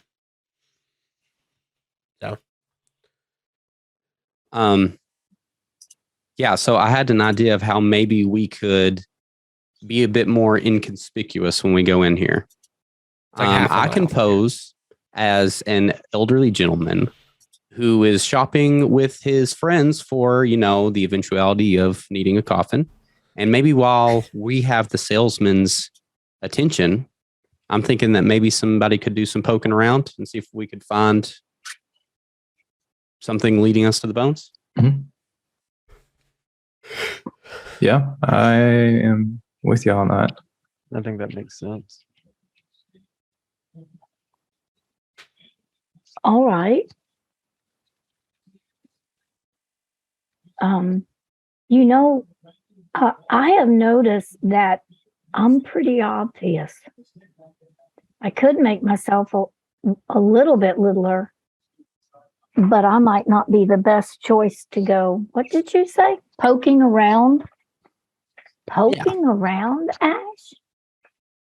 Yeah, it's like when you're looking Poking for around. tracks. When you're looking for tracks in the woods, and you have to kind of like move leaves sometimes. You poke around in the leaves to see if you can find them. Oh, okay. Kind of the same thing.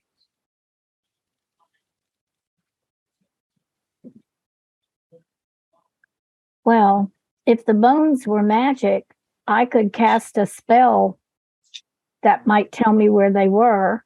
Maybe if they're the only magic things that he has. I could do that. I could detect magic. Excellent. I think that's perfect.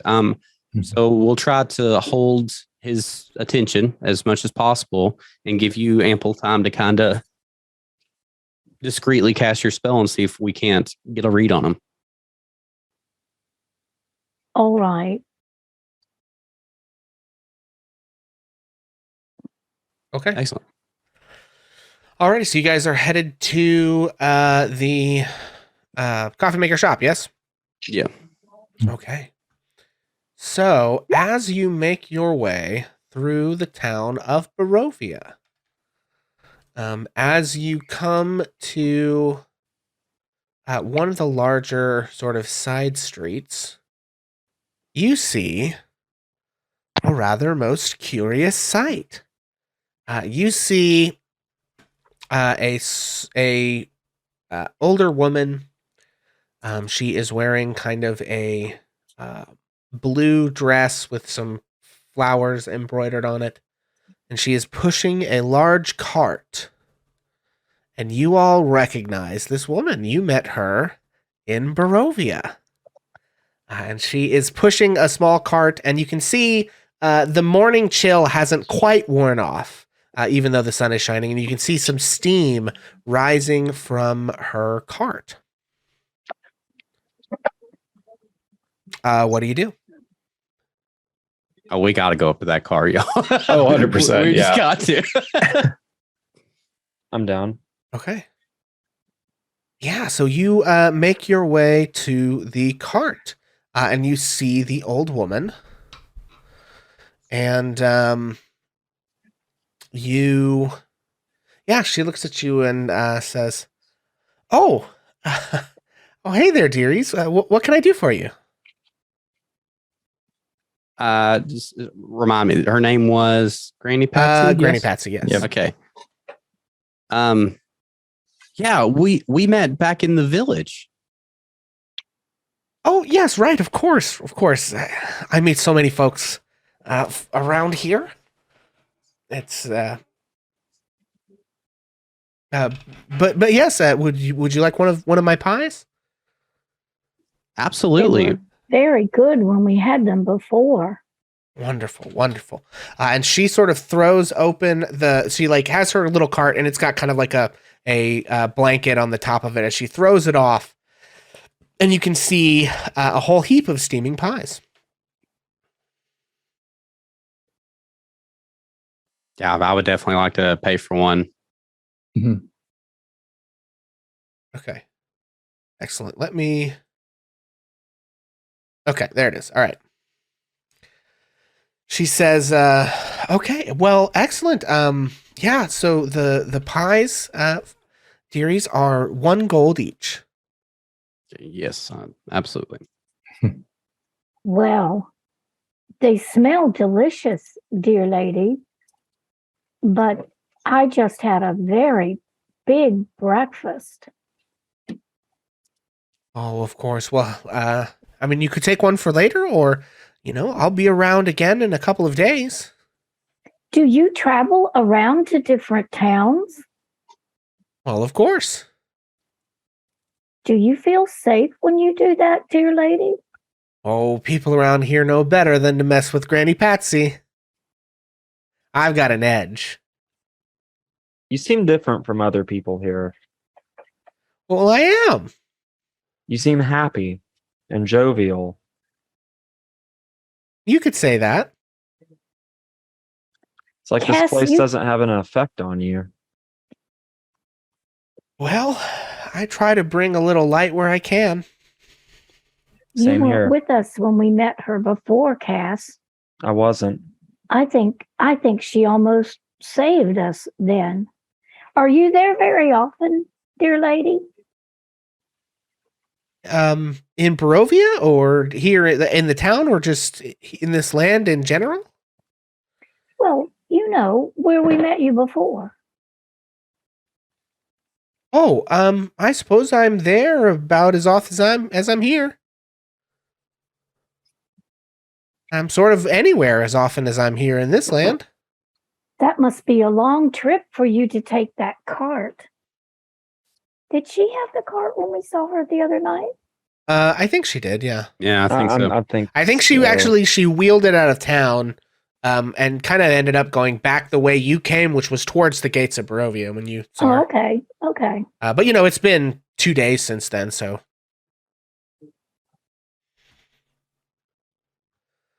Well, yeah, so you all take some of the pies, and she says, well,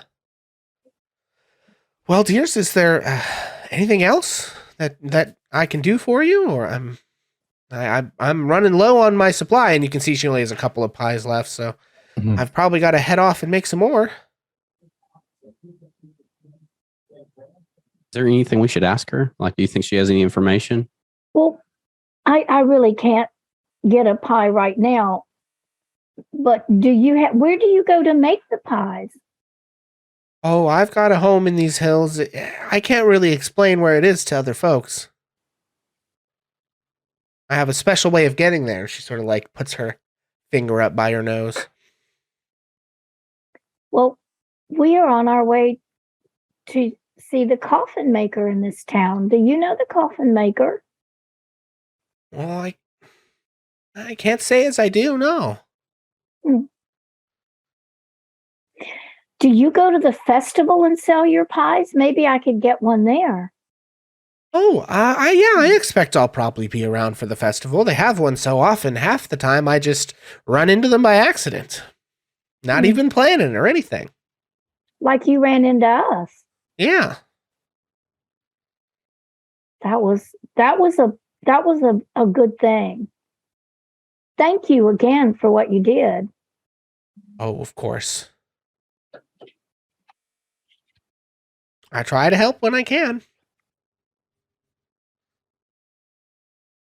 Try to be there for all my little dearies. Oh. And I think with that, she says, well, I better get on my way. And she sort of flips up the blanket onto the cart. And you actually see now, painted on the side of the cart, is a sort of little stylized sign and actually a kind of almost cartoony version of her is sitting there on the side of the cart with her face, you know, a cartoonist version of her face is sitting there smiling, and in this sort of flowing golden script on kind of a pinkish ribbon, you see scrawled out Patsy's Pies. Excellent. How big are these pies, real quick? It's not super important. I mean, they're but- like full pies. Okay. It's like I don't know, 8 inches across or whatever. Cool. I think that I'm assuming we're going on now, yeah? Yeah. Okay. I would split it into 4 parts and offer each part to everybody. Okay. Well, Wanderous will accept the piece of pie, but he's going to stick it in his pocket. Okay. Yeah, it's okay to save it for later. Yeah, you can save it for there. Yeah, is anyone eating the pie now? As you head on down the way? Sure. I'll have a slice. Okay. Yeah, so Patsy heads on ahead of you on a different way out of town. I think actually not ahead of you. I think she goes the opposite direction to where you're going. So she's headed west out of town. And as she heads off and passes out of sight around the bend, you try one of her pies. And before, when you had the pie, you felt just this feeling of like warmth and wholesomeness come over you. And you find that this time the effect is rather different. So who all is eating a pie? Let's clarify. Or who all is eating any of the pie? I was going to go ahead and... Okay, so we've got Ash. Okay. Who else? I'm having a slice. Cass. I'm gonna save my pie, I think. Okay. So yeah, as you all head on, Wandress and Onyx are saving their pie for later. Cass and Ash, you go ahead and take a bite, and the most wonderful feeling imaginable comes over you. Ash, you are transported in your mind. You are standing at the edge of this beautiful cliff. This land, the sun is shining and birds are singing, the grass is green, and spread out below you is a flowing land. There's like a river meandering through the trees. And you smile, and you step off the cliff, and you feel this weightlessness. Ash, you're flying. You feel incredible as you swoop through the air. You fly through a cloud. Birds are like lining up behind you and swirling around you and singing their bird songs. And you scoot down close to the trees, just barely where your toes almost brush the highest leaves. You swoop over the river. You hear the buzz of summer insects. Ash, you're flying, and it's the most wonderful thing you've ever felt. Cass. Yes. You are transported in your mind. There's this wonderful feeling. Cass, you weren't like the other kids. You were very different. And of course, everyone here is different from either where you were or even what you are now. But Cass, you are on a field of grass with a whole bunch of other children, and you are running around kicking a ball, and you know that this is the game. This is the one that matters. This is the championship game, and you are on the best team in the region. And you are running around, and you and the other kids are kicking this ball back and forth. And sometimes you get the ball, and sometimes they get the ball. And everything lines up. Just before the time is called, Ash, the ball rolls, and almost in slow motion, just in front of you, your foot, as you have the perfect shot. And you pull your leg back and swing as hard as you can. Boom. And you kick the ball right into the little net. You've won the goal, this game-winning point, Cass. You and your team are the champions, and you feel yourself hoisted on everyone's shoulders as the parents and the other kids rush the field and everyone is screaming, and it's the most incredible feeling you've ever felt. You belong with this team. You finally fit in, and you've won the championship game. Onyx and Wandress.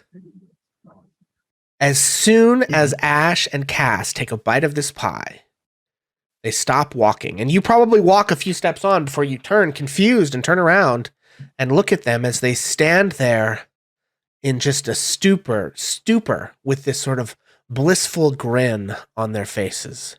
Clearly just not even seeing you. You walk up and wave your hand in front of their eyes and they don't even see you.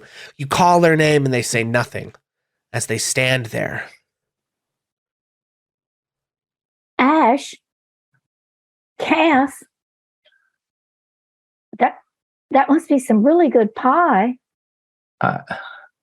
It must be. I don't know why they're like this. I've never seen. It wasn't Any of like them that like the this. other time we ate the pie, was it? No, We didn't. I mean, Ash, Wandress is going to softly try to shake Ash a little bit, reach out and shake his shoulder. Yeah. Yeah, you shake Ash's shoulder and he doesn't even respond. Can't even feel it. What is he doing with the pie that he has? It's just sort of in his hands. I don't think he drops it or anything. He's holding on to it. But just sort of loosely, just sort of standing there, swaying. Just Wandress is going to attempt to take Ash's pie. okay. Yeah, I think you can. I don't think Ash is coherent enough to stop you.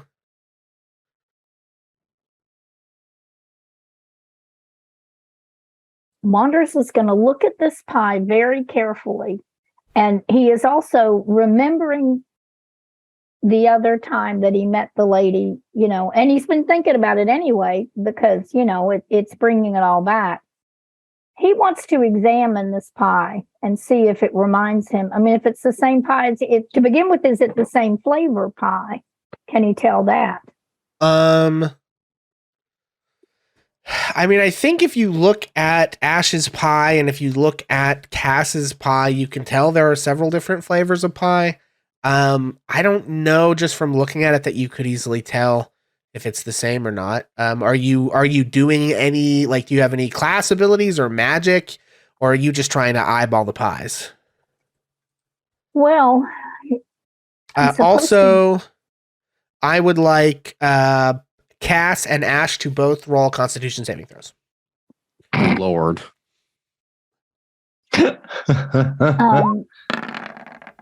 Oof. Oh, there you go. 22 for. I don't think. Oh, okay. I got just the- saw yeah. the one and was like, fuck. Nope, that's 22 for Cass. And a 16 for Ash. 16. Okay, sorry. Continue, bonus mom. I don't really think that Wandress has detect magic that is always prepared, Uh-huh.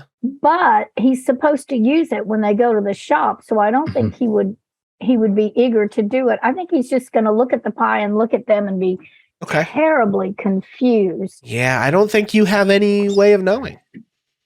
He's going to think about the lady too and remember the things from the other night. Yeah. Does anything occur to him at all? Make an insight check with disadvantage because this is really not Wandress's Yeah.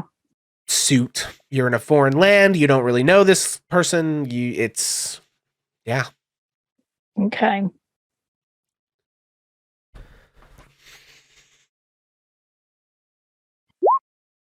Seven. 14. No, 7. Disadvantage. Yeah, with disadvantage to 7, it is a total mystery. You don't know. Maybe the effects get more powerful as you eat more of the pies. Maybe there's something wrong with this pie and she didn't know it. Maybe it could be a lot of Okay. things. I don't know. Well, now, because what happened was Ash gave me a slice of his pie, Yes, that is correct. but did Cass buy her own pie? Yeah, so Cass, Ash gave a slice to each person, but you also bought a pie and Onyx bought a pie. Did you eat your own pie or did you eat the slice of Ash's? Me? Oh no, I ate a slice of ashes. Yeah, so they both ate a slice of the so same they pie. had the same. Okay, well, Wanderous is just totally confused and standing there waiting for him to wake up. He's holding Ash's pie and he just doesn't know what to do with it Yeah. now. He can't give it back to him, right? Because Ash is weird. Yeah, and so you both have made your Constitution save, so it is about 10 minutes before you sort of snap out of your reverie, and I would like you now to each add a flaw to your character sheet for me. Oh God. The flaw is that you would do almost anything to eat more of Granny Patsy's pie. It was the best thing you've ever tasted. Laugh at that. It was the best thing you've ever tasted, and just the feeling, it was like a dream. It was like a dream come true, honestly. It was incredible. It was so vivid and real. It was just a wonderful experience, and you want to have more of that experience. Bet. Okay, so when Ash comes back to, I'm standing there holding his pie.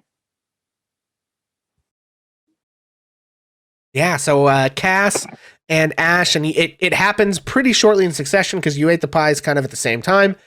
You are suddenly, Ash, you land gently, ending your flight, and with a sigh of contentment as the world around you returns. And now that you're back in this world, that feeling of contentment slowly begins to fade.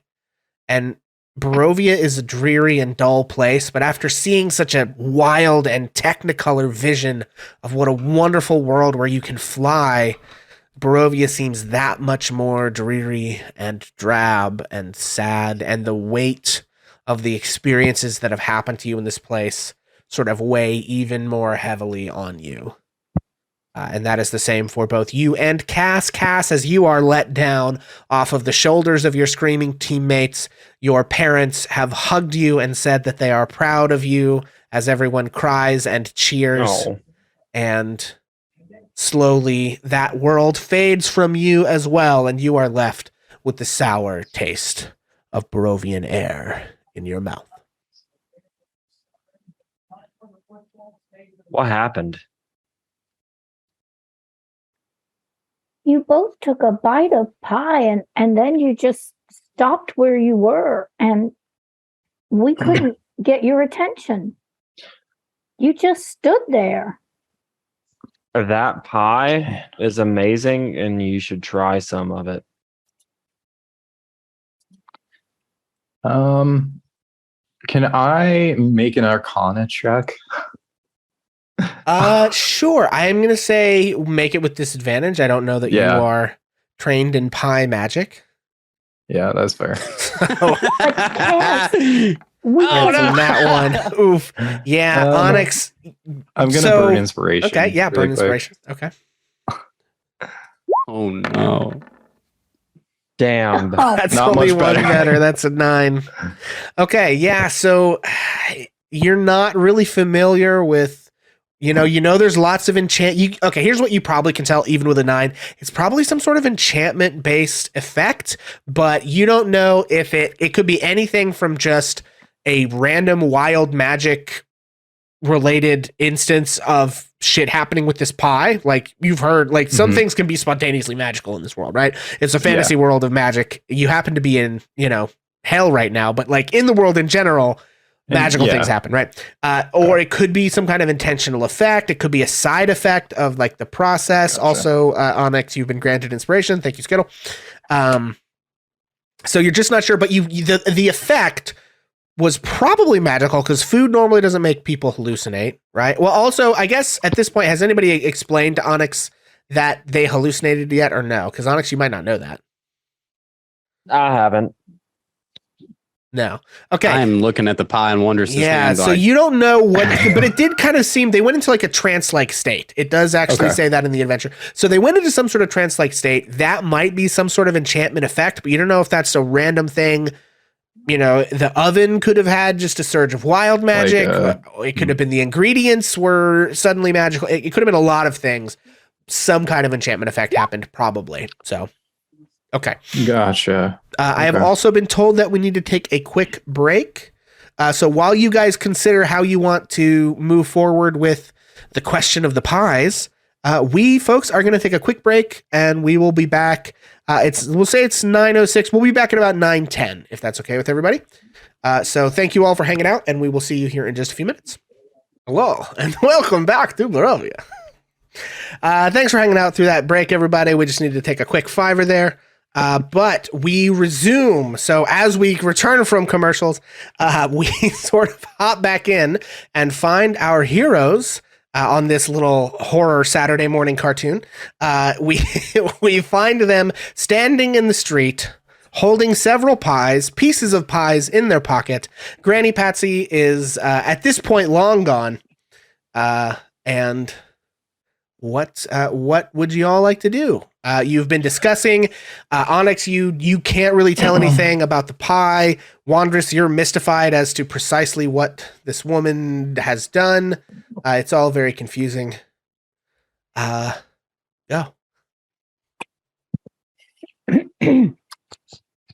I definitely think find the bones first, then in theory we could leave Arena and Ismark here and just continue on our merry way.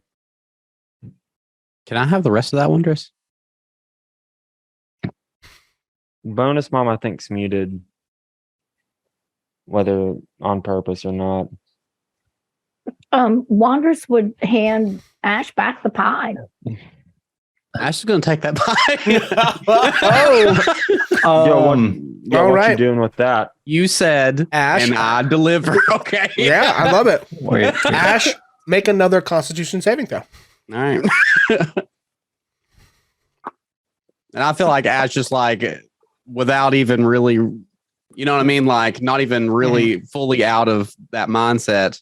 Obviously back in it, but, just not even looking at Wonders. Can I have that? Constitution save. Here you go. 18. Okay. So this time the effect is less pronounced. Ash, you were just sort of in a kind of like very blissful haze. Everything is sort of like soft and wobbly and slightly brighter colors. You're still able to kind of function. I will say you have the poisoned condition. So you'll have disadvantage on attack rolls and saving throws, but you are, or I think it's attack rolls and ability checks, but you are not like completely incapacitated like you were the first time. This is really But good. also guys. just sort of like in your mind, you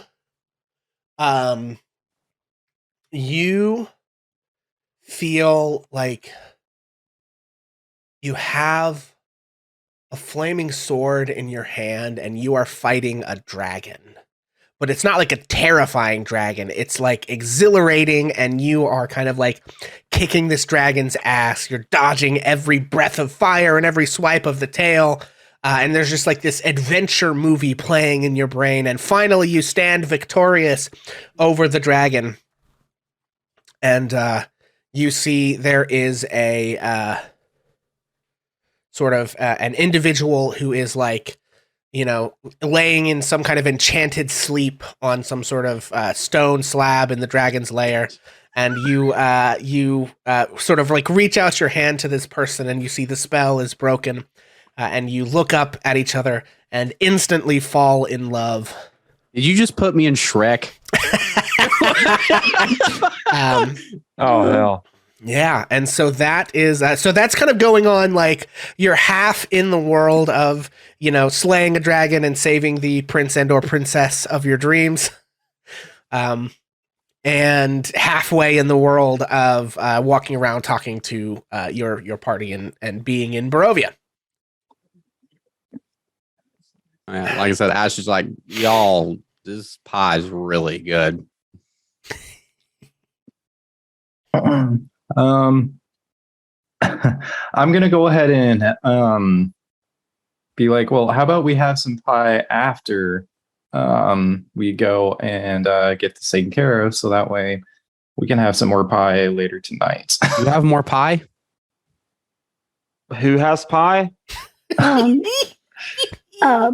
I have the piece of pie you gave me, Ash, but I'm too full to eat it. Do you want it back? I'll take it, Wondrous. Well, it's Ash's pie. I want it, Wondrous. Cass, you have your own pie. I already no. No, You Ash ate Ash's my pie, and now I'm going to starve. You ate Ash's pie. You have your own pie. But I don't. I mean, Didn't you say he bought a pie? I believe so. Yeah, I think Oh he's no, just no! lying. I took a piece of Ash's like out. Oh, so Actually, wait, did you buy your own pie or no? You No, I just didn't buy okay. my He own just pie. ate Ash's Oh, pie. I'm Onyx sorry. is the I one thought that he bought said his he own did. pie. So Onyx has Yeah. a whole pie in his bag, which I'm assuming you put away to put away. Mm-hmm. So yes, I did. Cass, I have to give Ash's pie to Ash. Are you sure you want this pie, Ash? There's not much that I would love more than to have that piece of pie, Wondrous.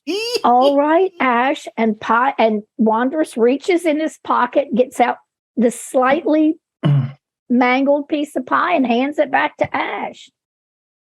Ash, can I have le pie? Oh God. I think this is my pie. Yeah, I think it's my pie. No, Ash. We're friends, right? And friends share, right? Yeah, but see, Wondrous didn't want it, and now it's my pie. But if you're going to give it away, then you should give it away again.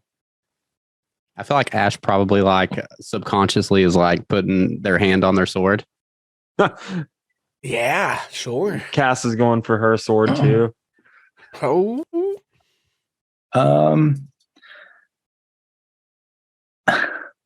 I'm gonna go ahead and speak up. How about you split the pie, and then you can both have a bite. Don't you have your own pie, Onyx? No, I was talking about between the two of us. Yeah, No, the but he- piece of pie. I think Ash, go he ahead. has his own pie. I'm confused now. I think he's So just I- pointing out that there's not, in addition to this piece, there's a whole nother pie in play. I There's a think whole that's nother pie, Ash. Wait, Onyx, you have more pie? He has more pie. Wait, Onyx, something is wrong. I'm well aware. We can have your pie, Onyx. Yeah. In fact, I think we should just take it right off of your hands. I think you should wait before you eat any more pie. This is too much pie. But Wondrous, I'm simply starving. Am I aware of a doctor in town, or at least a mage in town? no. Hey, baby. Yeah, the Cool. only people you've talked to, there's the priest, No, I'm there's fine. the people at the I'm sure. and the people at the inn, and those are like the only Love you places too. you've been in Bye. town.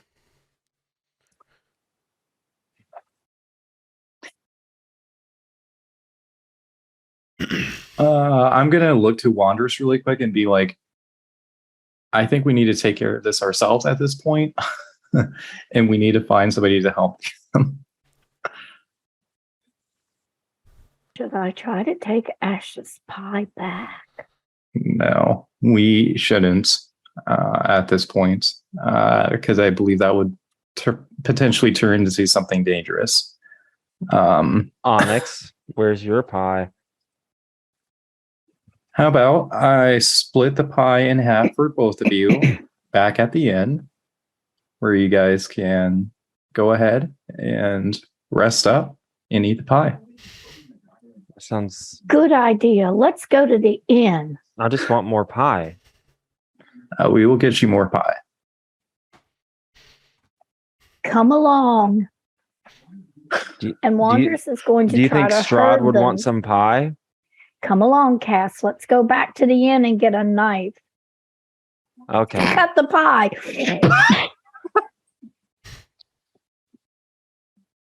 Okay, so yes, you are yes, more pie. heading back to the inn. Yep. Okay. Ash and Cass, do you follow Wandress and Onyx back to the inn? I feel like I have absolutely no say in that matter. I mean, Onyx does Nope. have a pie, and he's told you he'll give you Oh some. yeah, 110%. So- I'm really locked in on my answer there. I'm here for it. Okay, so yeah, you guys make your way back to the inn, which you find now that it's sort of reaching into closer to mid-morning is nowhere near as busy it had been during kind of the lunch hour. Okay. Yeah, I'm what do you gonna- do? I'm gonna go ahead and just go straight up to our room that we have. Okay. And yeah, I'm gonna go ahead and just take out the pie, cut it in half, and give each half of the pie. Okay. I'm going to eat the entire half of my pie at once. I think Beautiful. I'll eat it now. Beautiful. What about you, Ash? You do you eat the whole pie at once, or do you try to savor it over time? I mean, just honest question. Do I realistically have a choice? I don't know. I mean, you imagine that you're a junkie, right? Do you use all of it at once, or do you stretch it out? It's a kind of a philosophical question, right? It's like, are you the type of cat that like eats all your food at once because you're afraid you'll never get any more, or do you try and like stretch it out and make it last because you're afraid you'll never get any more? Oh man. Okay. I think that's an Ash philosophy question more than anything. Okay. We gotta treat this. We're gonna approach it from a stand of years of mild alcoholism. We're gonna try to quarter this out. Okay.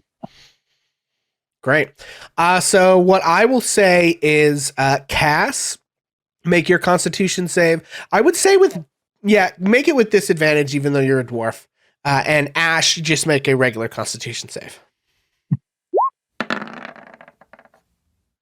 Damn, that dwarven Constitution. I'm at 11. And Ash is 11. Okay, so Ash, roll me 1d4 plus 4.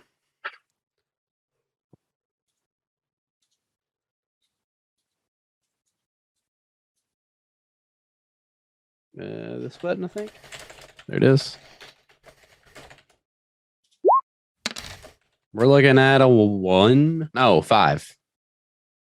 Okay, Ash, you are incapacitated for 5 hours as you have the most wonderful dream. You dream that you are a little fish just swimming around in a big old ocean, and you're looking at all these cute other fish, and they're like singing and dancing, you know. Da-da, down beneath the sea. It's up with you and me, you know, and like you're swimming in and around the reefs and the kelp and the seaweed and everything, and like nobody's getting eaten or chased. It's just this like fun little sea adventure. And Cass, you are not incapacitated. You're kind of in the same state that that Ash was in earlier, where you're kind of like halfway there, but in your mind, you are having a dream where, God, I'm running out of these things, you guys. You just keep putting me in Disney movies. Yeah. I don't know what's happening. You are having a dream where you are you can run so unbelievably fast. Like you are just like sprinting through the countryside, and like the wind is whipping in your face, and you just have this like magical power of super speed, and it feels amazing as you tear up and down this like just running through this forest road with unbelievable speed and precision, as the wind like just whips through your hair. I'm here for it. Yeah, so they eat the pies, and Cass, you guys can immediately tell is just like immediately fully out. Not Cass, Ash is fully out.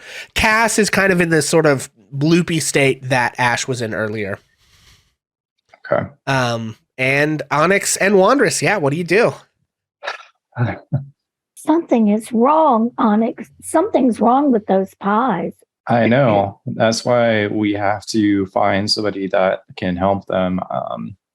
I think we, at the very least, need to tie them down. So that way they can't escape. Because we need to keep them here for the time being. All right. I'll stay with them. Okay. What about if you go down and ask the bartender and ask them if anybody else has this happen with pies? Yeah, I can definitely ask around and see what's going on. So, yeah, and I'll actually go ahead and look for a healer as well to see if there's anything that they can do. Okay. And before you go, do you have any rope? Oh, I do. Never mind. I have rope. I was going to say, I have one rope. Do you have? I believe I do. Maybe not. Scholar's pack. I'm going to look that up. If not, I'll make it work. Yeah, I can look that up for you. Hang on. Okay. I have so many tabs of D&D Beyond open right now. Is one of those tabs in D&D Beyond fantasy drugs? No. Okay, a Scholar's curious. Pack has a backpack, a book of lore, a bottle of ink, an ink pen, 10 sheets of parchment, and a little bag of sand and a small knife. Nope. Okay. I've got 50 feet of rope, so I will just Wandress is going to carefully, starting with the one who was, didn't you say Ash is out of it? Yeah, for Ash 5 is hours? out of it, yeah. Then he'll start and deal with Ash, and then Okay. he's going to attempt to, like, he probably would push the beds together, try to get them both in the beds and tie them down since he has one piece of rope. Okay. Sure, make a sleight of hand check. We'll see how good Wandress is at tying knots. Okay, I got to get there. Hold on. Sleight of hand. Did it work? Yeah, you got a 6. Okay, well, I'm going to use my chat inspiration then because I feel Okay. like this is really important. Yeah, Probably. that's a bit. That's a 10. Okay, you tie an average knot. 10 will be the escape DC for whoever wants to get out of the thing. But that will require you to be coherent enough to be able to get out of it. So, and Right. bonus mom, you have some inspiration back. Oh, well, thank you. Yes. Okay. So you have, as far as you know, tied them up as best you can. What's next, crew?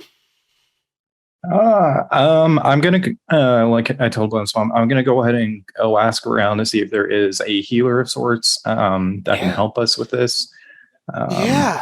Sure. So I think if you talk to the innkeeper, who's probably the only person nearby right now, the only person he would point you to is Father Petrovich at the church. Is a priest. Of course.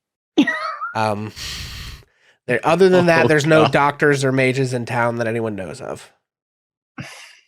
So, Oh man. Damn it. Okay.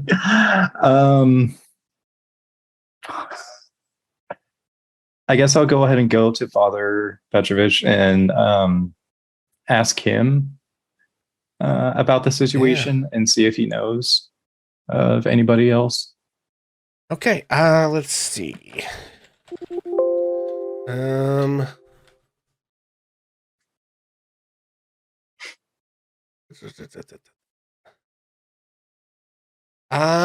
Yeah, so you talk to Father Petrovich and he says, oh, well, it's not good they've run into her. There is a old woman who roams the town from time to time. She sells pies that induce a sort of euphoria in people, and then they become desperate for more. For many is one of the only escapes they've found from this terrible land. I do not necessarily know how to cure this ill. I have some magical ability I could try to bring to bear, but there's no guarantee it will be effective. They say the old woman makes her home out at the old bone grinder, the windmill to the east, on the way to Barovia. But nobody really goes there. Okay. And do you know how long it'll take me to get there? Well, it's between here and Barovia, so several hours, but not all the way. So just out of character, it's about halfway there. So Okay. 3 or 4 hours probably. Gotcha. But it's dangerous. People have tried to look into it before and don't come back. Great. um, If you bring your friends here, I can try to help them. But like I said, no guarantees. no, I appreciate the honesty.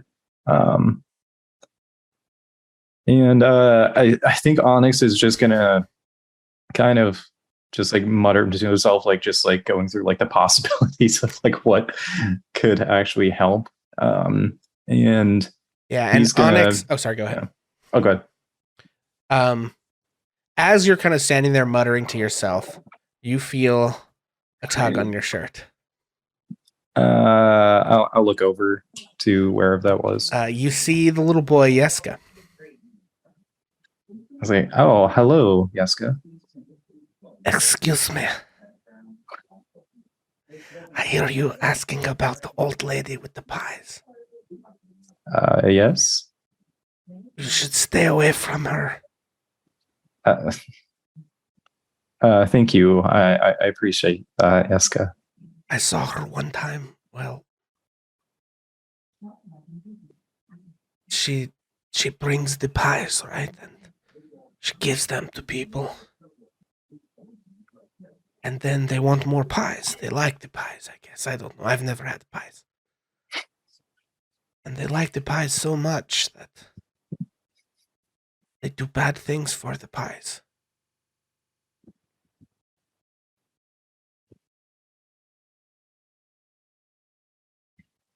Yeah. And you go ahead.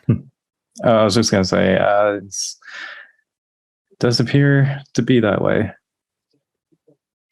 And you and Wondrous make a perception check.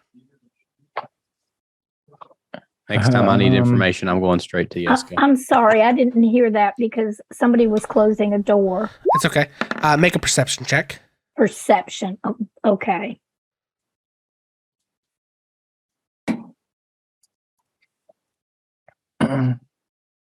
I'm getting there slowly but surely. All right. You know what? I'm going to burn my Wait, am I with him? Hold on. I thought you both went to the church. Did you not? No, I'm actually. Oh, you're you not. were still Okay. with- You're, I'm oh, with my bad. them. My bad then. Never mind. Okay. Yeah, so that's a 12 for Onyx. Okay. Fair enough. Mhm.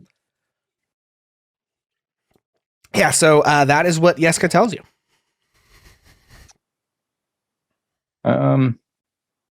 Okay, well, I thank you, Yeska. I thank you for letting us know.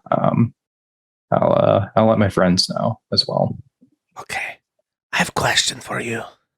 Yes. The priest, he says I'm going to get bigger like Milivosh. Are you ever going to get bigger like me, or are you small like this forever? I will. I'll let him know. I'll be like this forever. Unfortunately. Oh, that's sad. Well, when I am bigger, I protect you, okay? Okay. I get big and strong. No more get bullied. Thank you, Yeska. I appreciate that. Okay, bye now. And he runs off. Damn it, I love that kid. So wholesome. God, that kid is amazing. Okay, so so you've talked to the priest. You know maybe that the old woman hangs out at Old Bone Grinder. 2 of your friends are addicted to pies. Yep. Wandrous is keeping an eye on them. The bones have been stolen, and if you don't get them back, Strahd can stroll into the church and eat everyone in it. And yeah, what's up next, guys? God damn. I would like to point out for the record, this is not my fault. Listen, you ate the pie. She was nice in Barovia. Yeah, and there were no clues whatsoever about that she might not be nice this time. Nothing I said or did could have flew you in at all. It's true, but Listen, the tap the nose, was that supposed to be the, oh, by the way? No, I'm just fucking with you. Okay. It's Who'd fine. have thought Granny Patsy was evil? Yeah. I was thinking we could use her to fight Real, Strahd. Real curveball there. Evil Granny Patsy. Who knew? okay. Excuse me. I'm gonna go back to Wandrous to the inn. And I'm gonna go in and explain what happened. Basically, that the priest may be able to help is not a guarantee, and at this point, that's really our best option, unless we wanted to go to the bone grinder mill. No, we must try to do something. We cannot let them have any more pie. She left. That's a good thing. There's no more pie. Well, Ash over here is completely unconscious. Why don't I grab Ash and take him to the church, and then I'll come back and get Kaz. You stay with Kaz while I take Ash, and then I'll come back. Okay. So that's what Wandrous is going to do. Wandrous is going to haul Fanny, try to take Ash to the church, get back as soon as possible, not knowing how long Ash is going to be out, and then get Cass and take Cass to the church. Okay, great. So, so the priest can cast Lesser Restoration twice or 3 times today. So here's what I am going to say, because we've stated that it's possible that this doesn't work. The first thing I would like is Ash to make me a wisdom saving throw. Okay. I have plenty of inspiration. I would like to go ahead. Wisdom, go. 19! Okay, that is a 19. Very good. So this priest is going to use Lesser Restoration, but what we're going to have the priest do is roll with their spellcasting modifiers +3, their proficiencies +2. They're going to roll a d20 +5. And the wisdom saving throw is going to subtract a certain amount from the DC I had in mind for this check. So it'll make it easier for him to do the thing. Okay. And we will see. Okay, that's a 24. Yeah, so Ash, you are just now, you've got your little fins, and you are like dancing with a crab on the seafloor. And then all of a sudden there's like a bright flash of light, and the vision is like burned away from your mind, and you are deposited quite soundly back into Barovia. And the effects of the pie itself are gone. And I think for this, because you both roll pretty high, the craving is lessened. I don't think it's fully gone, but it's more just like a wistful, like, oh, God damn, I wish I could have some pie again. But it's not like I would stab my best friend for pie. It's a like, if pie was on the menu, I for sure would order that shit. Kind of a situation. So. Got it. So you come sort of to consciousness, and you still crave the pie, but not as much, and you are surrounded by Wandrous and the priest. Okay, and how coherent am I? Is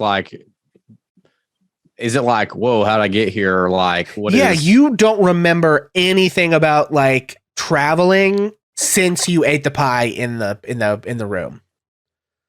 Like, and I think given like you failed that check, you were fully immersed in being a fish swimming at the bottom of the sea, singing songs and dancing with other fish.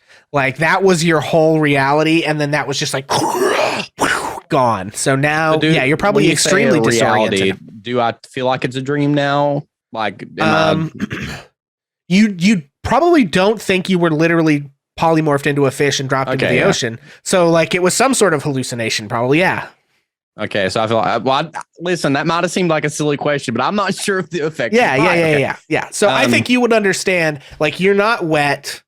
I think shape change a lot. You probably understand that there is some physical, like, feelings that happen when your body changes in those ways. You don't have any of those. So yeah. Then all I can say is I had the weirdest dream just now. Yeah. Wait, Onyx, are you there with them, or did you stay with Cass? No, this is just. Yeah. Sorry, I don't mean to interrupt, but I think you said you stayed with Cass. So sorry, I thought we were bringing them both at the same time. But... Ash, listen to me. You ate some pie from Granny Patsy, and then you wanted that pie so much, you were like out of it. You ate the whole pie, and you became unconscious, and I don't know what was going on, but. We're losing a whole day because you're lying around in a stupor. I've got to go back and get Cass. Cass is in trouble too. You have to stay here with the priest. Okay. And this will be my next question, just because, again, for the facts, would it be possible for me to be ashamed? Like, make a wisdom saving throw.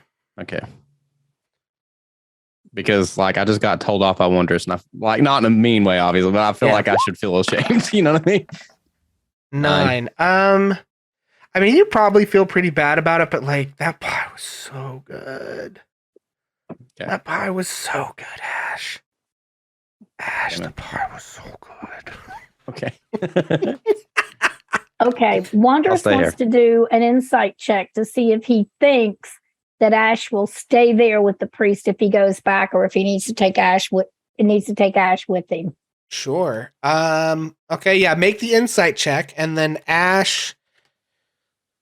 Okay, 21. That's a pretty good read. Ash, if you want to make a deception check here, or you don't have to, it's up to you. If you think. If I'm able to mentally stay here, I will. Like, okay. I don't want to. Yeah, no, I don't think you're compelled. Again, given the effects of the magic, the craving has lessened. You are not like driven to run out into the wilderness screaming for Granny Patsy. Like, you are in charge of yourself, but you also are like, it's like, think of it like an attack of opportunity. Like, if there's another chance to get your hands on some pie, you'll probably take it, but you're not like, my number one overriding concern in the universe is to get me some pie right now. Right? Got it. Okay, I just want to double check because I want to role play it correctly. I'm with you. Okay, so Wondrous feels like he can trust Ash to stay, but is that what you're telling me? Yeah, I'll stay here. I won't go Wondrous is going to go as fast as he can back to the inn, tear in there, grab Cass, and I don't know how. I mean, Cass was in a little bit different shape, so how's that going to go? And I want to get him back to the church and say, Onyx, we've got Ash back, but you need to get back to him as soon as possible. Yeah, that's up to Cass. Does Cass resist being taken to the church? You are like half out of it, so your resistance would not be terribly effective, more than likely. But like, or are you just sort of like in that a state of being kind of easy to, like maneuver, you know what I mean? Like, are you just sort of like chilling and it's like, oh, okay, I guess we're doing this now, or would you be like belligerent about it? I'll tell you what, I'm gonna roll a lucky dice or roll a D100, and I'm gonna go for high to say that I resist. Okay. Well, so I don't resist. Cool. Right. Yeah. So Cass is very pliable, just sort of chilling. And you were able to take Cass back. I scoop Cass up, throw over my shoulder, and race back to the church. Okay, you get back there, and Cass, I would like a wisdom saving throw. For me? Yes, please. Damn, y'all are rolling good today. Good. You did just incapacitate us with pie. Okay. Listen, I mean, yeah, Give we us have our a- small victories. We could have been at the coffin makers. Oh no. Exactly. oof. Okay. That's not a great roll. And he's got one more cast that he can do. He's going to try it one more time. Okay, that is going to do it. Okay, so the first time he tries to cast the spell, there's really very little effect. And at this point, he's like sweating and exhausted, and he sort of musters his strength and tries one more time. And as he does again, now as you are like sprinting through, you've gone from being in the forest, like zigging back and forth between the trees, Cass, to now you are like in a wide open field, just like running, and the sun is shining, and there's like birds flying overhead, and you're just like tearing through at incredible speed as the countryside sort of like whips around behind you, and then all of a sudden that dream is just ripped away from your eyes, and you are dropped back into the drab grayness of Barovia.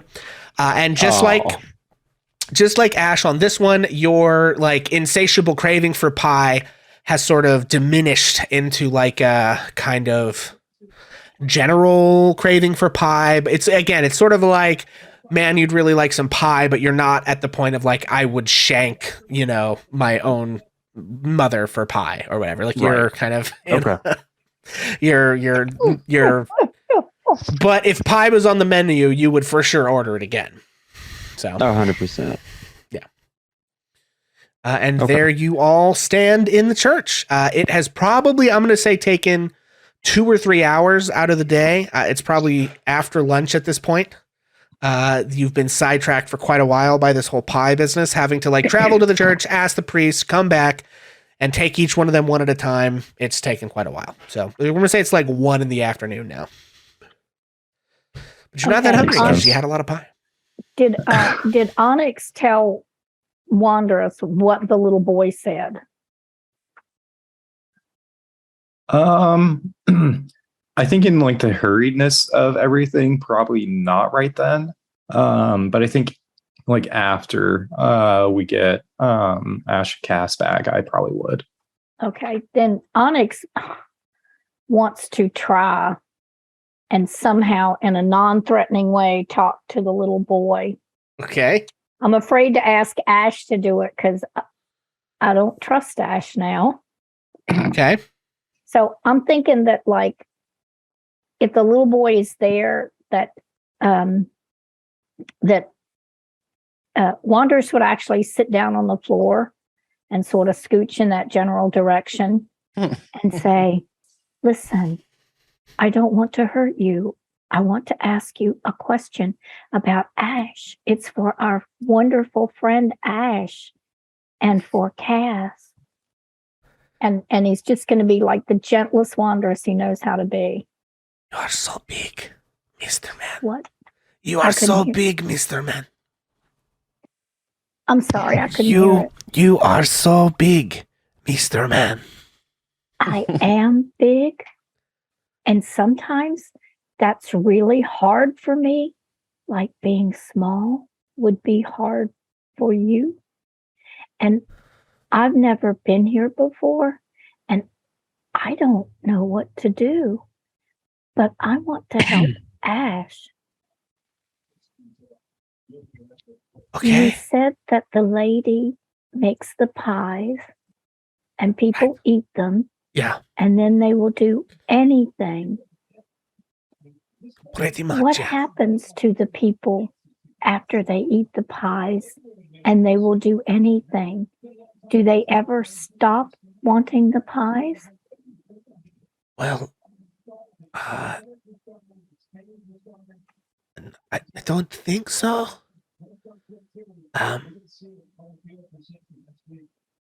When they run out of money, they give her anything they have.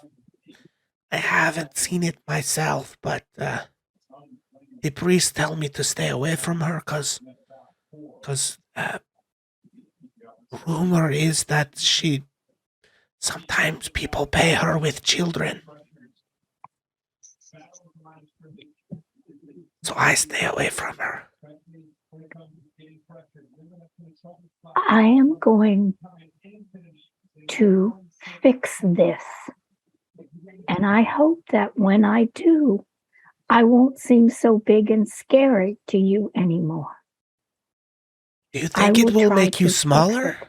it. No, it will make, if I fix it and I do good, you will trust me better. Oh, I see. Oh, also, Mr. Big Man. Yes. No, that was declarative. Oh, all right. I say your name as reference, not as, yeah, I don't know. I am It's okay. 6. I cannot word good. It's okay. Okay. I think that Ash was going to be your friend, and Yes, where is Pretty I Lady? would like to be your friend too.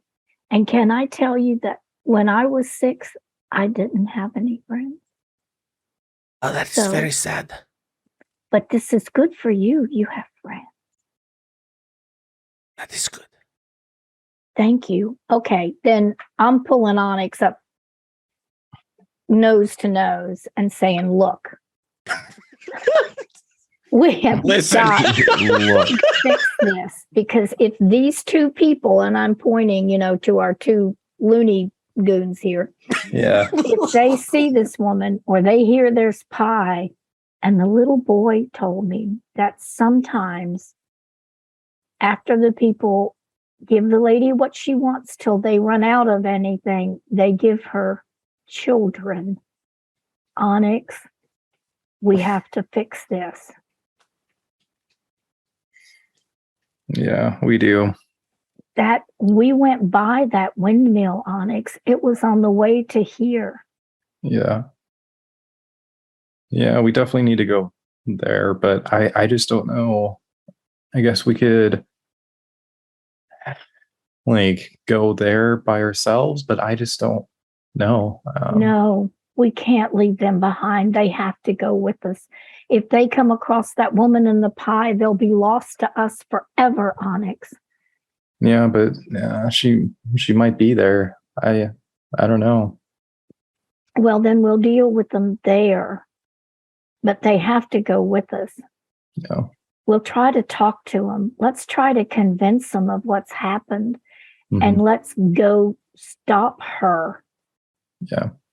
If she's not at the place, but we destroy whatever she uses to make the pies, then we'll slow her down. Mhm. Yeah. I think that's going to be our best option at this We point have to do it or we're going to lose them. It changes everything. It really does, especially since we can't. I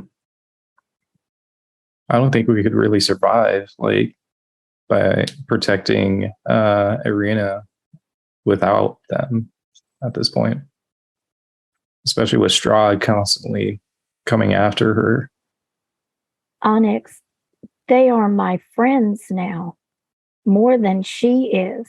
I choose them. Yeah. Yeah, we definitely need to go and help them out. If we tell them that we're going to find the pie place, that will get them there. Yeah, and I think try that's to tell them what she really is. Mhm. Yeah, I think we should definitely go.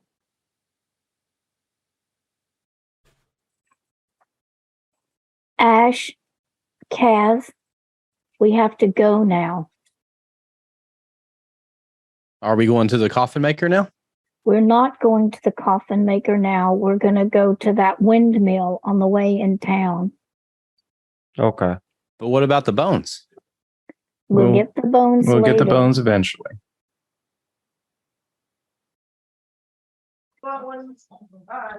I thought that we were going to make the town safe before we went back that way. We are going to make the town safe, and we are going to help you and Kaz Ash. You have to listen to us. You ate the pies and bad things happened, so we have to fix it. Did someone say pie? Going to the windmill is very well may help save more people in Barovia as a whole. And children. There are children in danger, Ash. But what's wrong with the windmill? We've got to find out. We aren't sure, but we know it's bad. I think that if Ash sees a pretty serious look on Wondrous's and Onyx's face, then that's probably all that they need to be like, okay, I trust you. I mean, I think that makes sense. I'm not sure what's at this windmill. It's so important, but if you guys are serious about it, then I'm behind you all the way.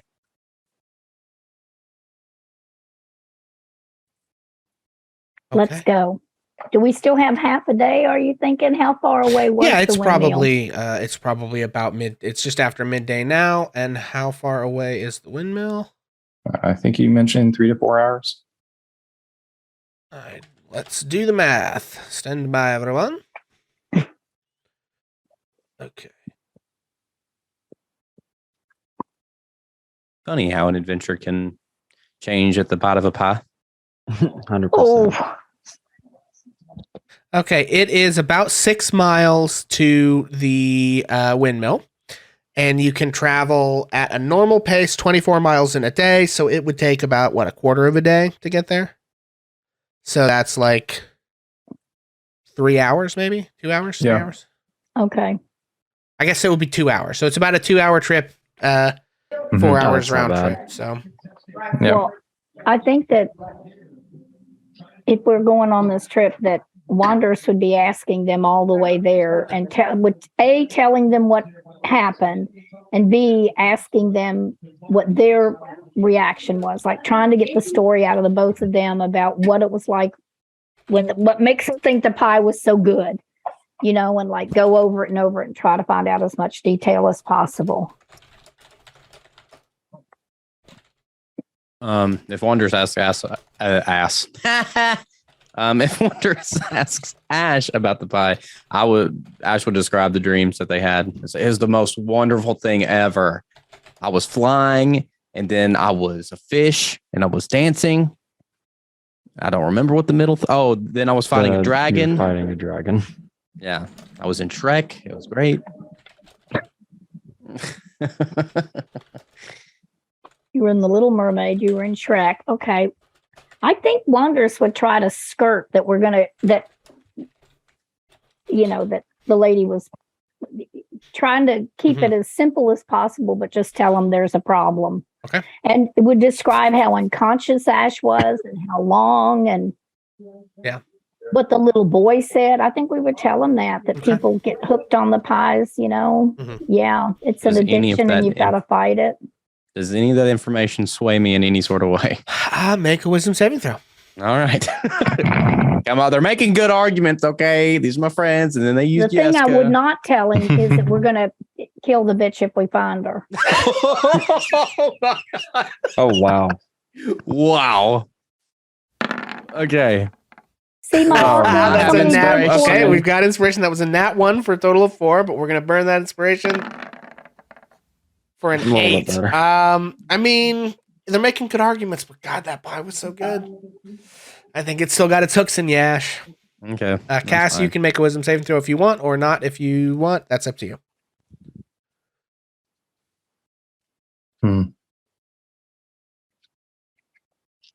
I thought Yeska would get me for sure. Yeah. So, Right. Okay, well, folks, I actually think that is where we're going to call it. They have hatched their plan. They are going to try to confront inspiration for somebody. I don't know who that's for. Well, it went. VP. It's insulation for Yeah. Ash.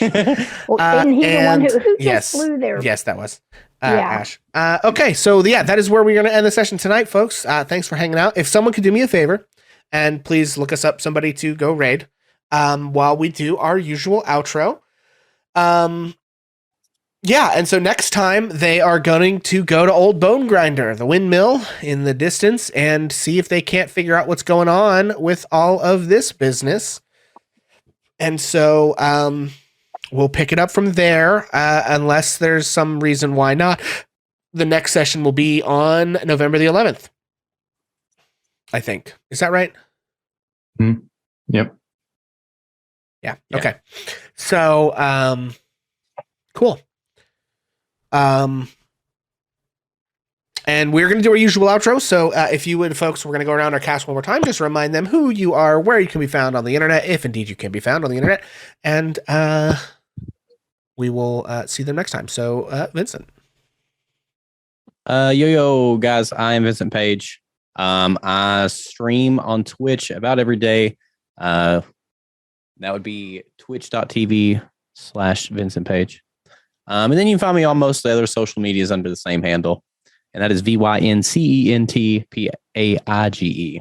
I feel like I don't explain that enough. That is not how those two names are normally spelled. I've been Ash Fireforge. I really want some pie. Thanks for hanging out, y'all. Okay. Omega. Hey y'all, my name is Omega. I played Onyx Montarik today. You can find me on TikTok at OmegaMT42. I'm more active there. But yeah, it was enjoyable to play with y'all and hope to see y'all in about 2 weeks. Huzzah. Ozzy. I'm Ozzy. I play Cass Amblecrown, a Ancient's Paladin. And like my good friend Ash, pie is life. Oh, what an adventure this was. Bonus mom. I'm sorry, Jigglypuff. So I had a really good time tonight, and look at this neat artwork that my friend Black Moon did of me. And it was great. And Bonus Mom has already said that I rock it. Okay. But she also told me to tell you that she's going to do a Twitch live stream on Monday, Valentine's Day, Halloween to you, Halloween Day. And she's going to read The Telltale Heart. Yeah. And then she's going to do it again on TikTok at 4:00 that afternoon in case you had to miss it. Yeah. And she also tell you that she's everywhere and her pies are really good. Excellent. Great news. Well, I have been Pixel this evening. I have been your purveyor of fine pies and your betrayal of trust in the entire Bonus Mom brand, as I have falsely lured all of our friends here into pie addiction under the guise of friendship. And you can find me here doing D&D on Ages of Ainor. In fact, if you're hearing this right now, congratulations, you've already done it. You solved my find our social media puzzle that I cleverly designed by finding our social media. Look at that. And we do streams on Friday nights of D&D. We alternate campaigns. So next Friday, we should have our Region of Bedegar campaign. That's super fun. Sort of this high-level political game with warfare and, factions and a bunch of different stuff. And then the following week on the 11th, we'll be back with Curse of Strahd, and we bounce it back and forth between those games. We have basically separate casts for all of that, except Bonus Mom joins me on both of those streams. And you can also find me here on Twitch at twitch.tv/HammerandPixel, where I stream video games and talk about, philosophy and stuff. And it is a time. And with that, we are going to read. We've had a suggestion of Sir Pfeffers today. They are doing D&D with some folks, so we will go raid them. That should be a good time. So please stick around for that.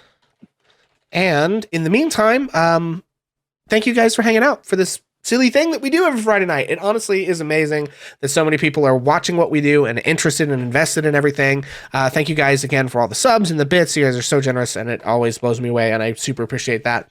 And as always, you can find us on Twitter, Facebook, especially hang out in our Discord, where you can find other folks who love tabletop role-playing games, D&D specifically. A lot of times we have a whole new crop of people joining in and starting up games and things over there, so you can join that. We host open public games that you can sign up for, and if you're a DM and would like to join us, head in there and hit us up, and we'll see if we can't get you in there and running if you would like.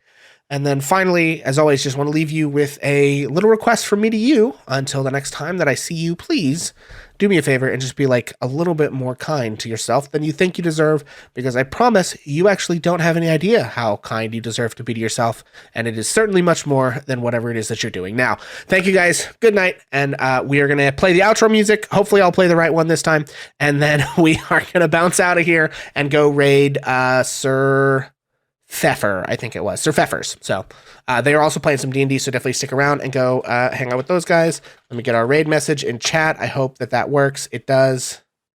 Huzzah. Okay, thanks. Good night.